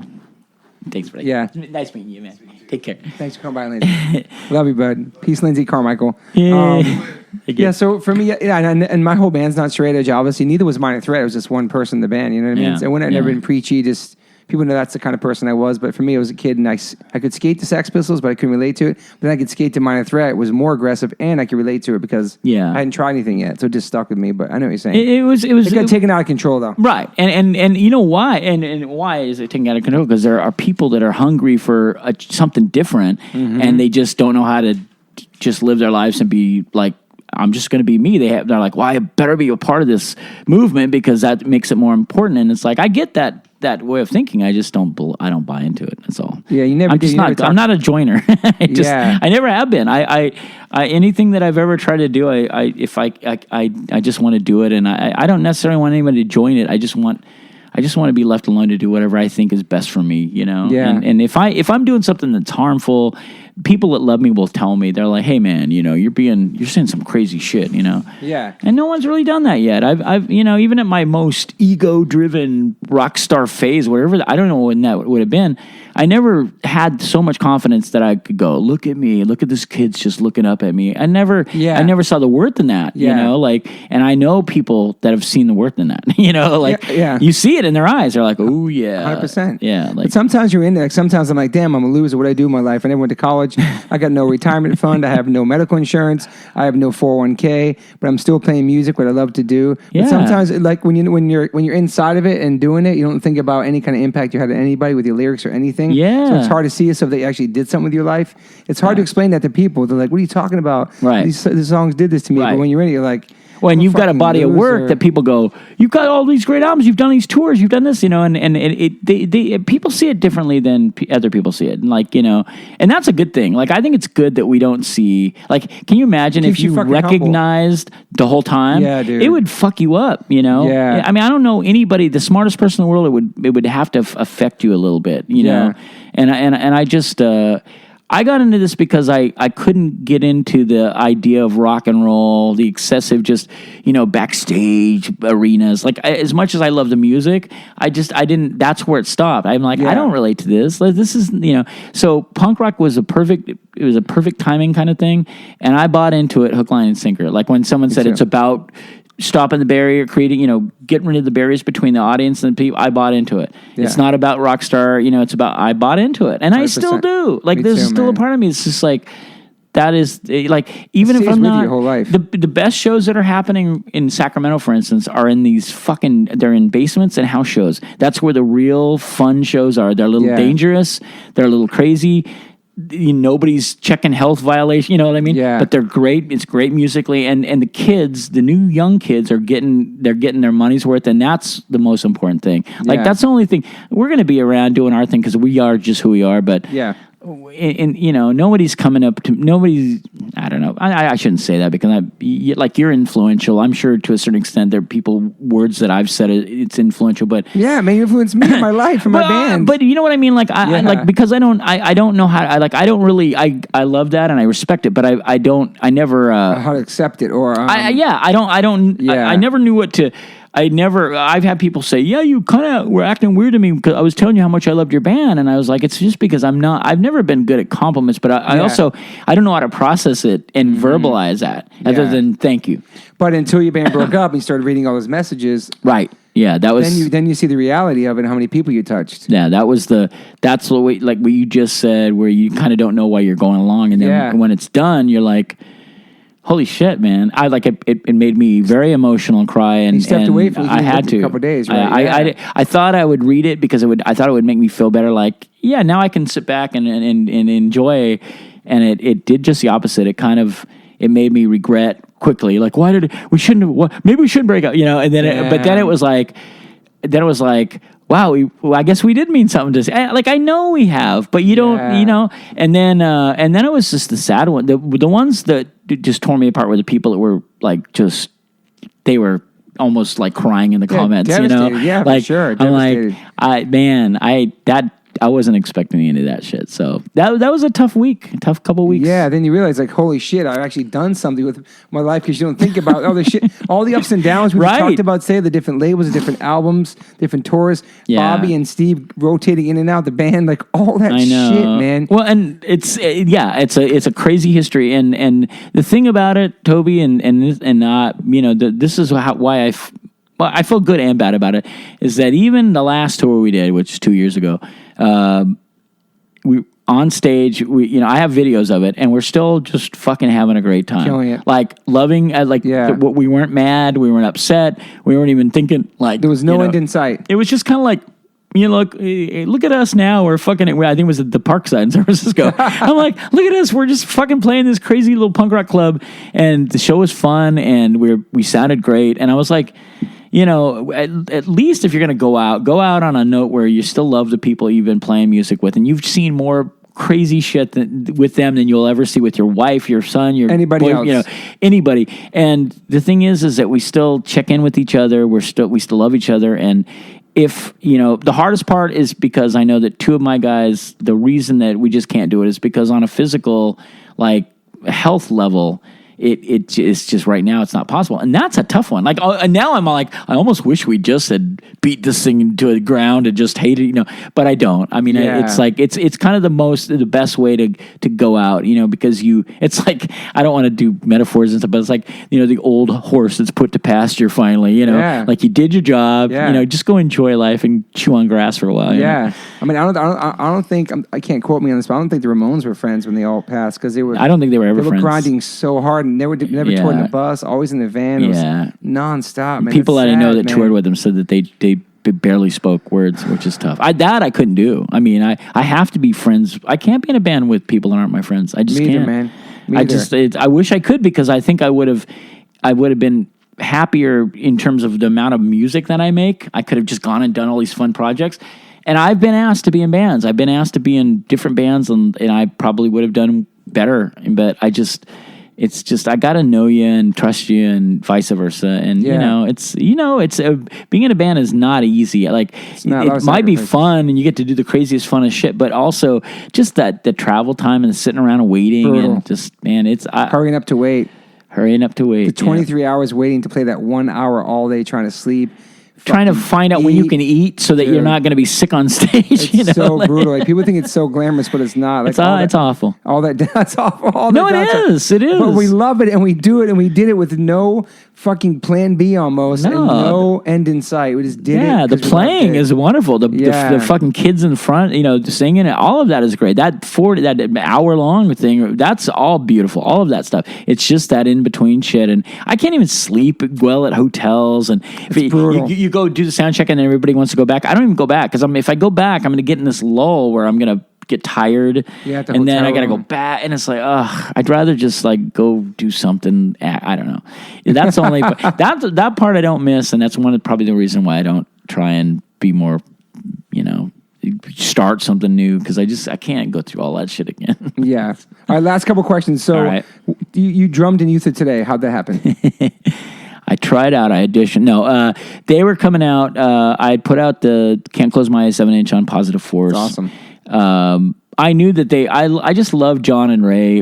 They were going to our shows, and Violent Children played it with us. They were just so fun, and kind of like when I met you, just full of life and energy, and just so full of passion about our thing. And I just, I just loved them. So Ray we got off tour, and Ray had sent me this demo, and he said, "Hey, he called me, and he said, "Hey, we got this new band, Youth Today, and you got a demo. I want to send it to you." So he sent it to me, and I just loved it. It was raw, fucking hardcore and fun, And so I had started a label. I wanted to do more records with other bands. And so I said, would you want to put our record on the Positive Force? And they're like, are you fucking kidding me? And it just was like, it just seemed like the right time. It was a good timing, It's like, I was really happy that I got to do work with them and Token Entry and Token Entry, that's right. Verbal Assault. Those bands are the bands that I feel most proud of getting to be a part of their early days. Did you do the Learn record?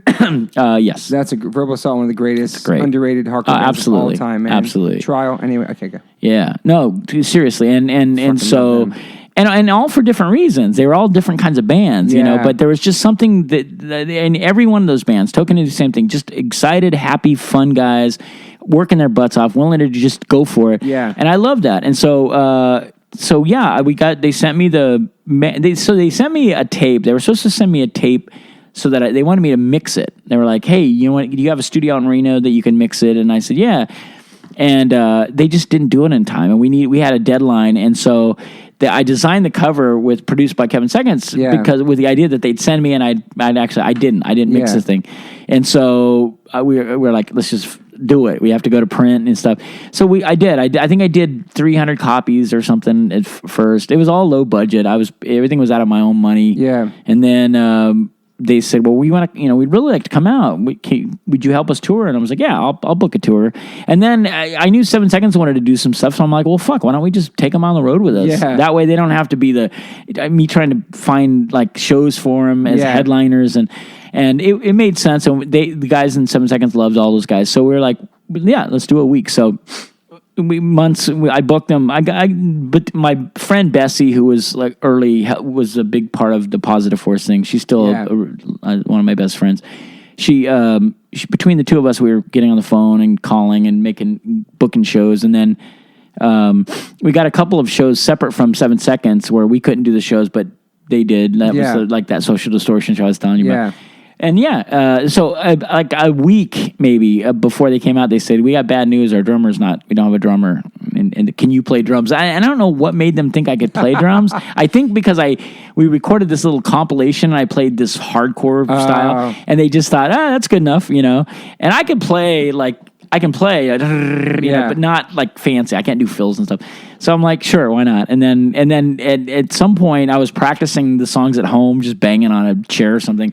And then somehow it got brought up, like, why don't you have Troy play some of the songs? And they're like, fuck, that's great. So half the set I would do, and then it was so silly, but the whole thing was fun. I mean, we had like we had 2 cars, no vans, just 2 cars. I had an old station wagon, and then we had another car.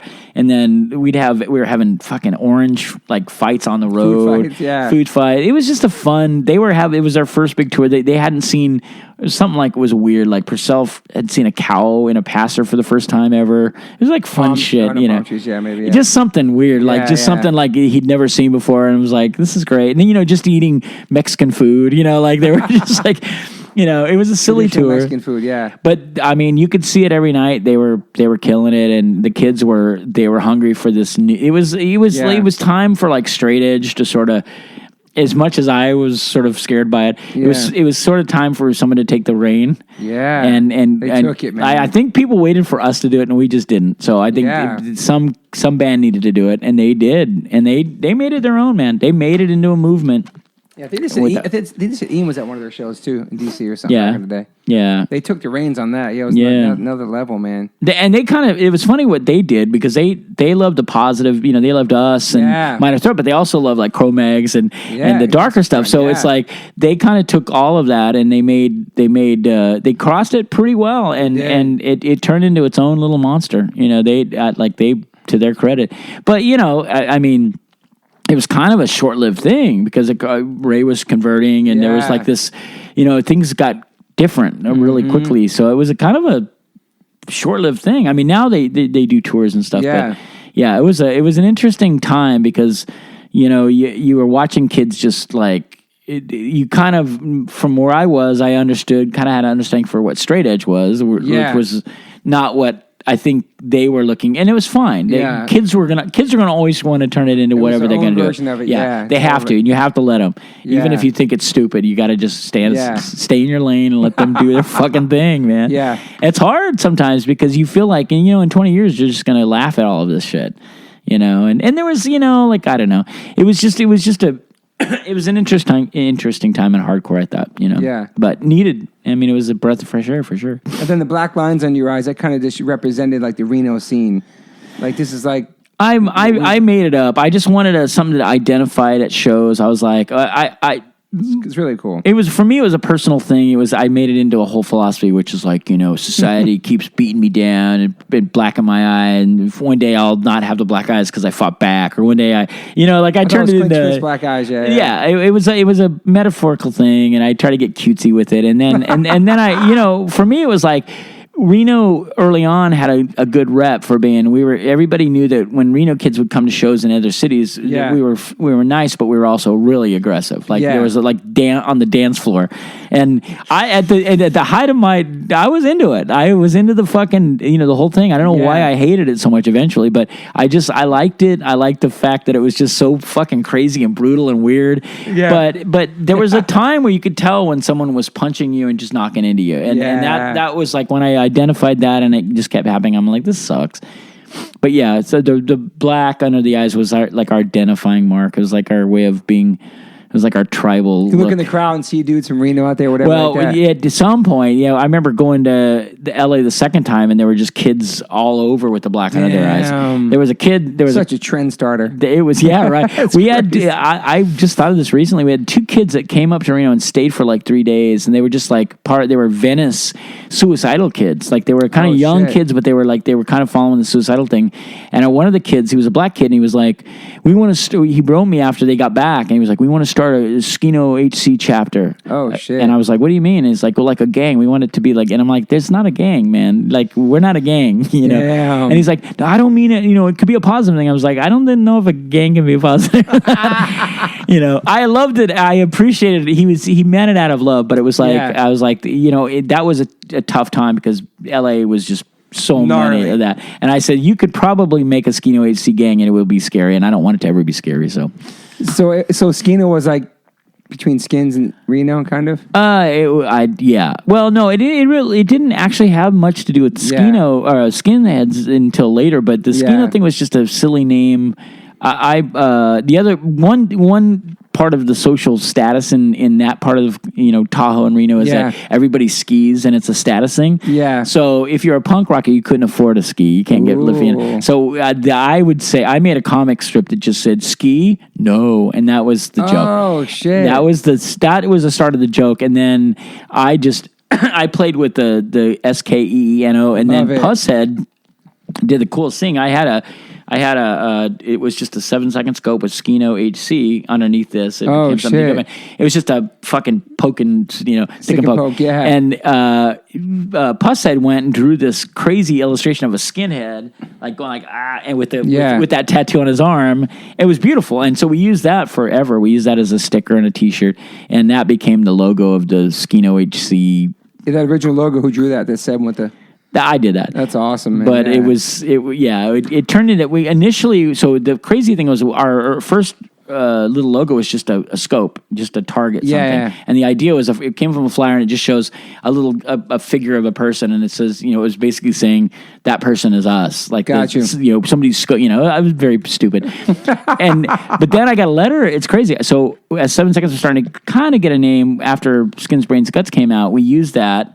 And I think early on it was just the scope. We didn't put the 7 in there. And then a guy wrote me from England, and he said, "You know that logo, it's a National Front logo. It's a kind of a well-known European thing for white power." And I was like, "You're kidding me." So we took it and put the 7 in and put the X in there, and then we it made it all right. I thought you were going to say that Public Enemy hit you up about their logo. Yeah, well, you know, I mean, it was everything was good until Professor Griff came and said, but that logo too. Whoa, shit. Well, looking back at everything you've done in your life now, and here you are now. I mean, you've had a major effect on the world. Do you feel good about everything you've done, even though it's over now? Like the career is over. 7 seconds, and I do. I don't, after getting past the sad stuff and the reality that it really, like, people are still going, you know, you guys will get back together. Bands always get back together, and I was like, bands get back together because they're younger. Most bands, guys, that are in their 50s. Yeah. I mean, if you break up and you get back together, you're like bionic or whatever. But there's a legit reason. It's just health. And if again, I've said it all along. If Troy and Steve say, "Hey, we feel great. Let's do this," I do it. It was never. We were never going to break up publicly. We were never going to we just kept getting tour offers. Not like that's a bad thing, but I'm the one that kind of deals with. I answer the phone calls and the emails, and it was blocking me, and it was like weighing on me because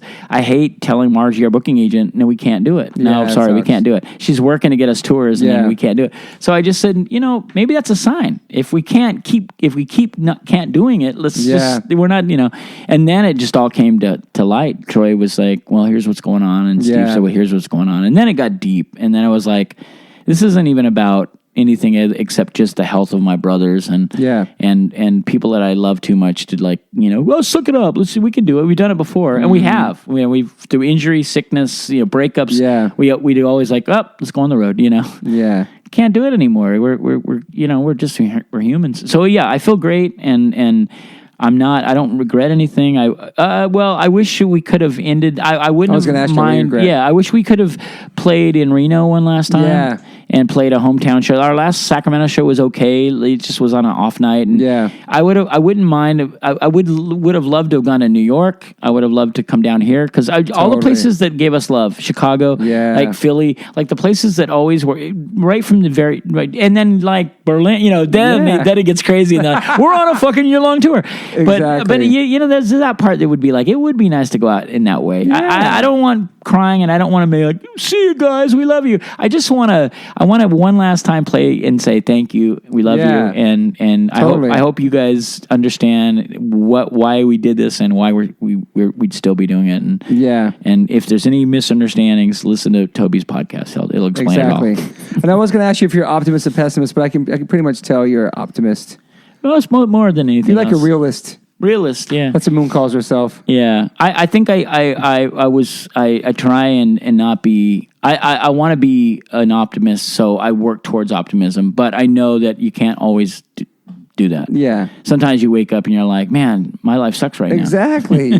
That's why I try to talk about on social media. If I'm having a bad day, I write something about it like, oh, I thought you were supposed to be PMA. Yep. Yeah, I'm a fucking That's your life being. now. That's your life. It's like I'm a fucking human being. Or like I posted a picture of some shoes that my son got, and they have a Coca-Cola. They're like a Coca-Cola pair of Nikes. Oh, you're vegan. Way to support. Why smoke supporting Coca-Cola? I'm like, yo, these are my fucking son's shoes. They're his gift.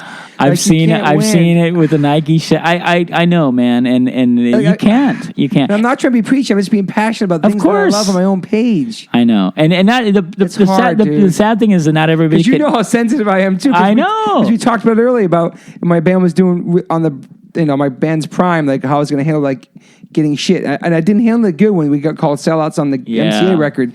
It shit tore me apart because I knew I was the same person, just on a different label, and I was the same straight edge vegetarian, vegan kid, whatever, and the same passions, but it just didn't matter because I just let the littlest things get to me. But when you're on social media, it's so hard. Like it's awful because I'm not a perfect person. I say that every day. I'm just trying to do my best. Yep. And I promote the things that I love and I'm passionate about. It's just it's hard. Man. The way I look at it is like, and it took me a long time to get around that. But the way I look at it is like, it all comes from ultimately what the shit that you get that gets flipped to you. It comes from a loving play. Like they want to believe in something and believe that you are a guy that has been willing to go out on a limb and say, this is wrong, this is right, this is good, this is bad.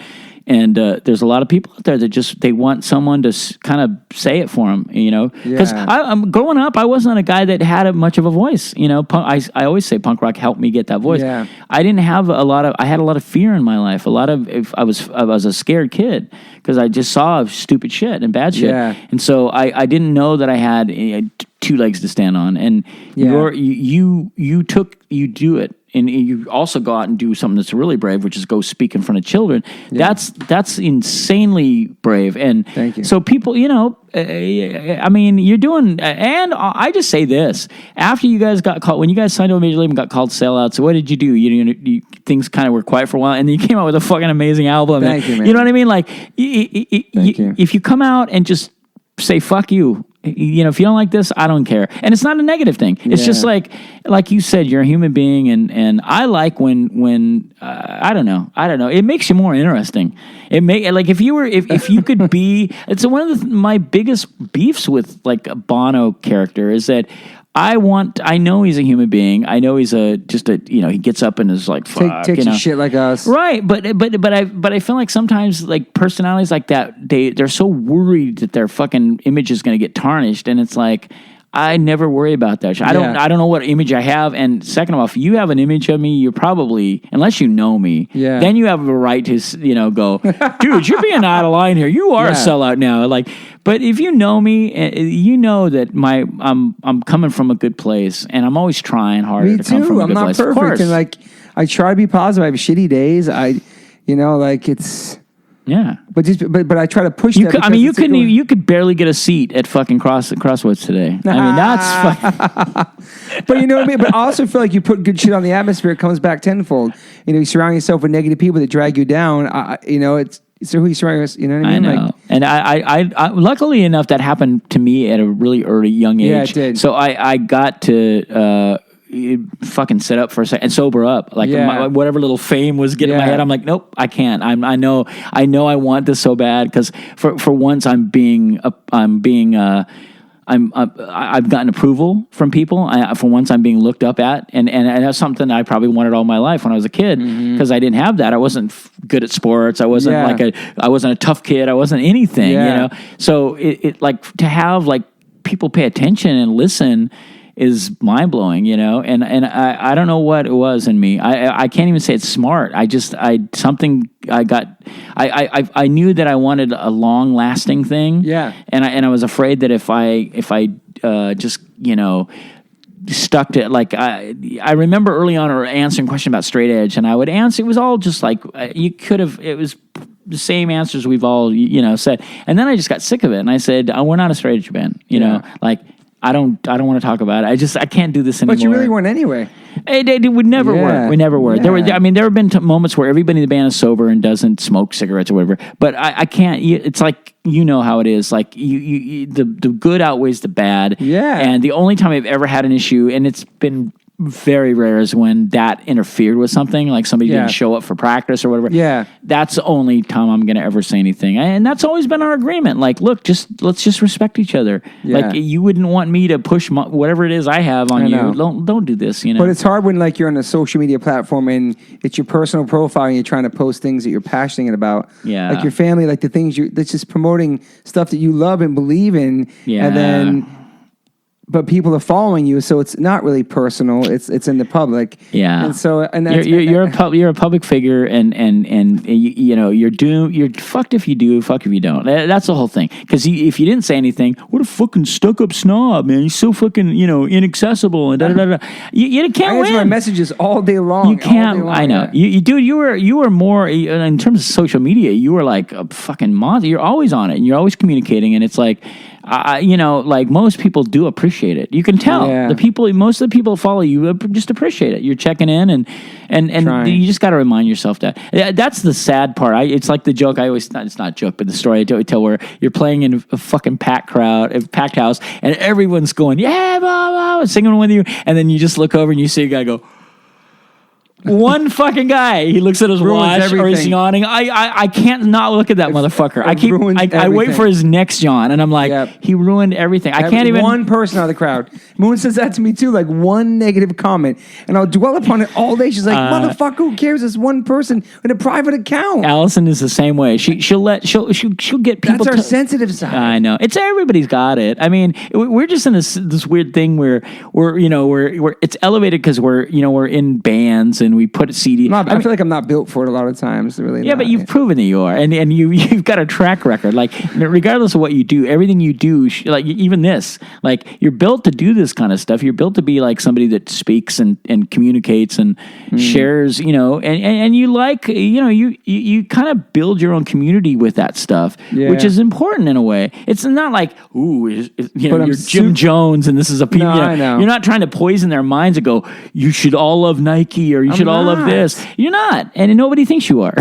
That's the thing. I just feel like I'm a little insecure and a little oversensitive for social media sometimes. It's such a great platform to promote positive things and sell your brand or move your shit or show family pictures, just share your life with people. I'm an open book. And sometimes it's fucking so negative and like this downward spiral of like. Well, and that's what when I started to get like that, like I'm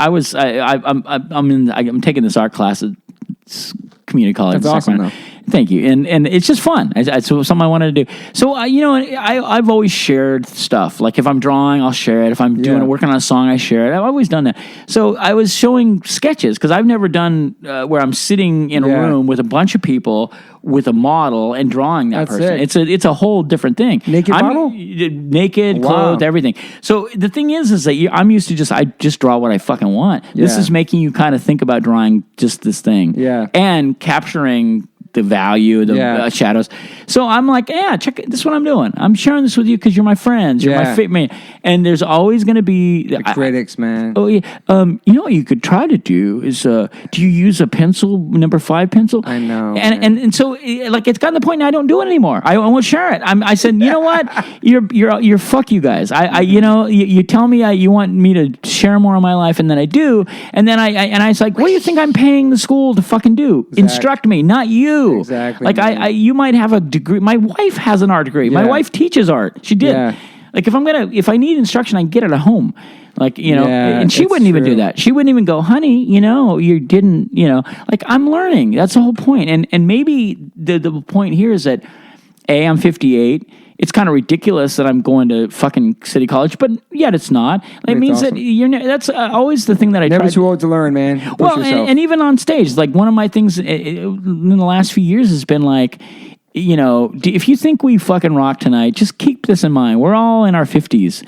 Like, you're in your 20s and 30s. Like, you got no excuse and you got a world ahead of you. Yeah. So just kick our, like, if you think this was good tonight and you think we sounded great, let it be a thing. Like, you're never too old. You're never too old. Man. Like, and that, I hate to say it, but go ahead. Well, I mean, young till we die.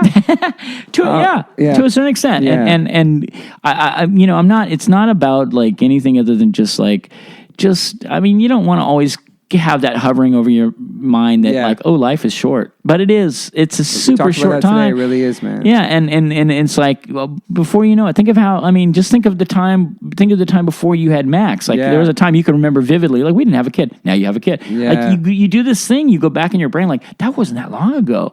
You know, like man. It's crazy. The whole thing is just and as you get older, man, it just. I don't obsess over it, but you just notice it.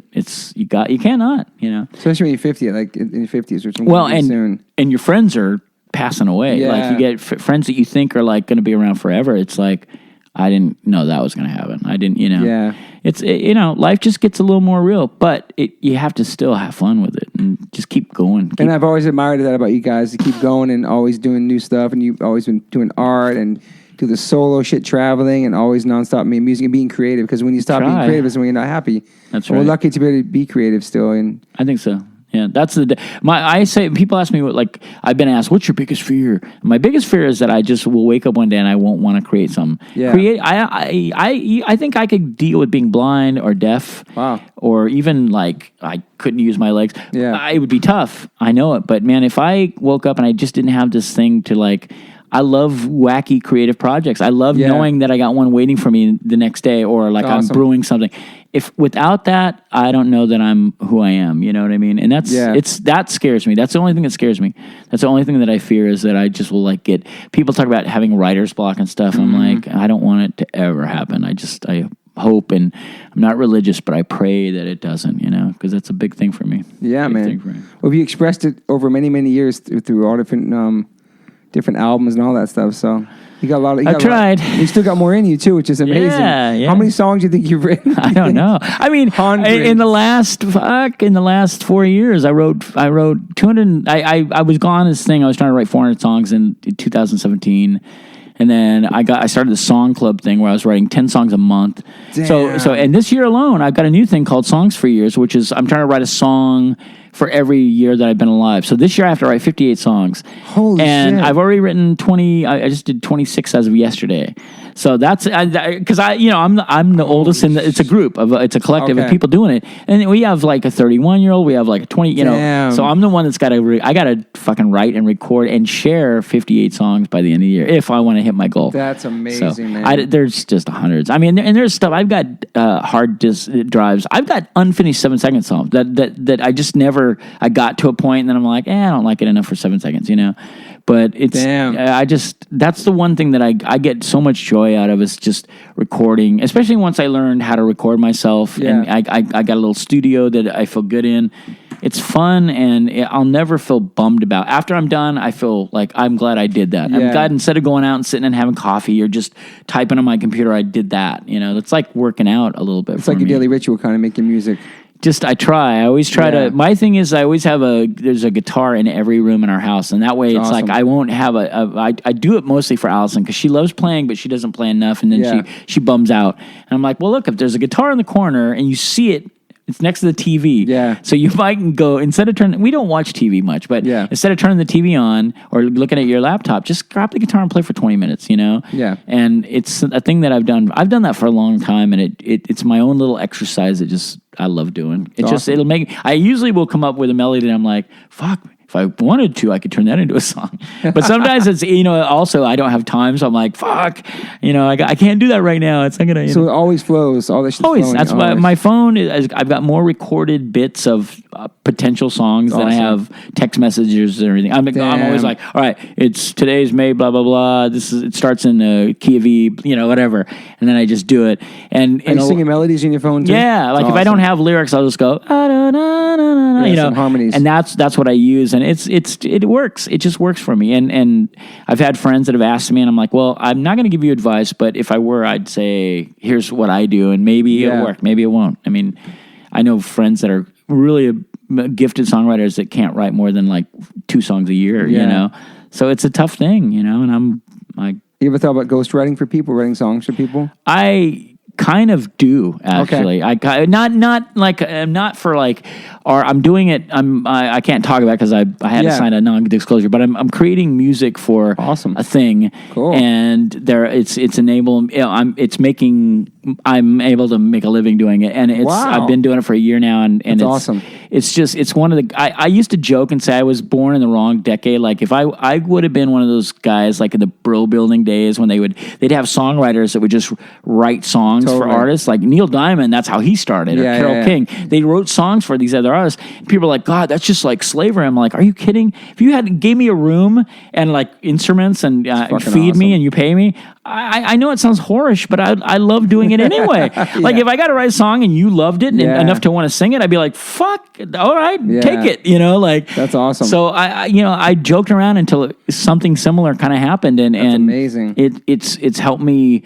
It's kept me from having to really seriously go back out on the road, which I'm not against doing. It's just a tougher life now, alone especially. Yeah. So and I could do it, and I can make money doing that, but it's just I get to stay home. I get to create in our house. My wife gets to sing on the stuff that I do. If that's awesome, man. And it's just been fun, and it's a weird job, but I love it. It's the best job I could have, So might I hear you do like a jingle for a commercial? It's not even that. It's just they're trying to create a vault of song. Cool. Like they're not using just music. I'm creating. They have a slew of artists that just make these music. It's so that people can.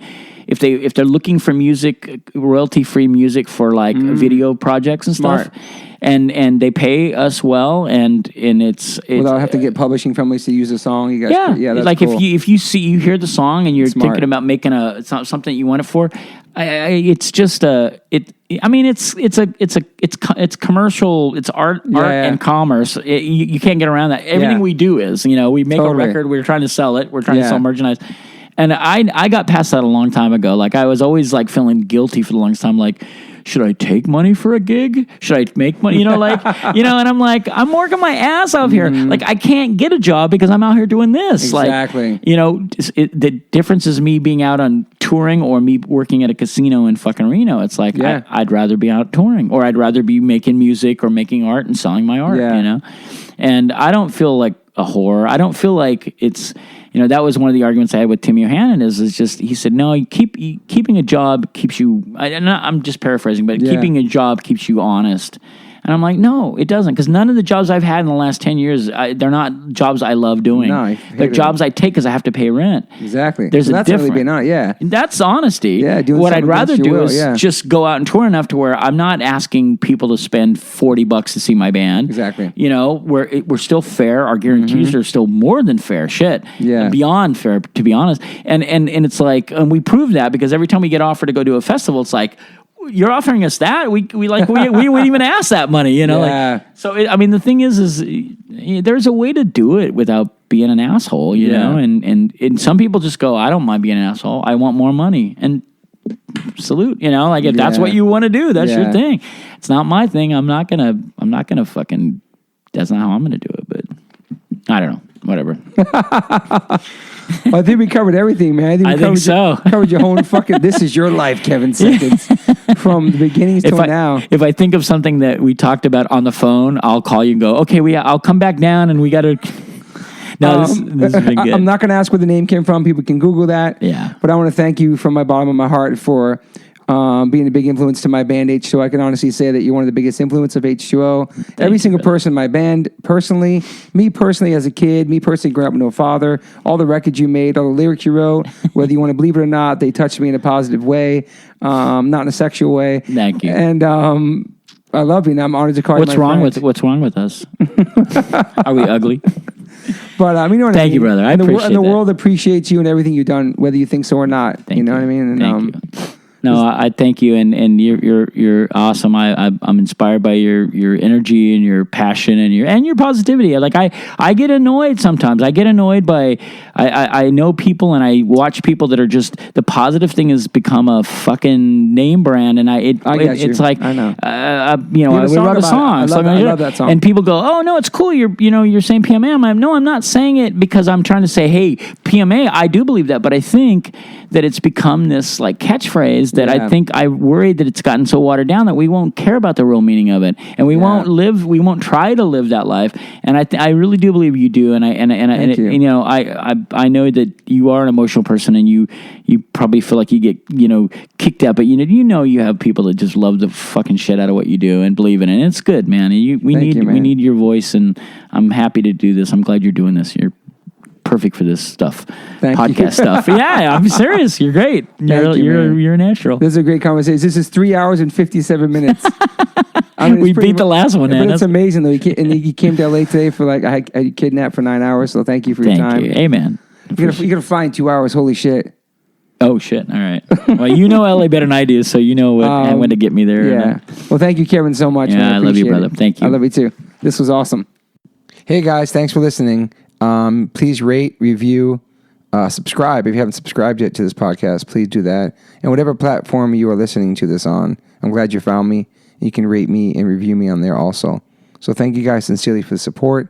I cannot wait for you guys to the next one.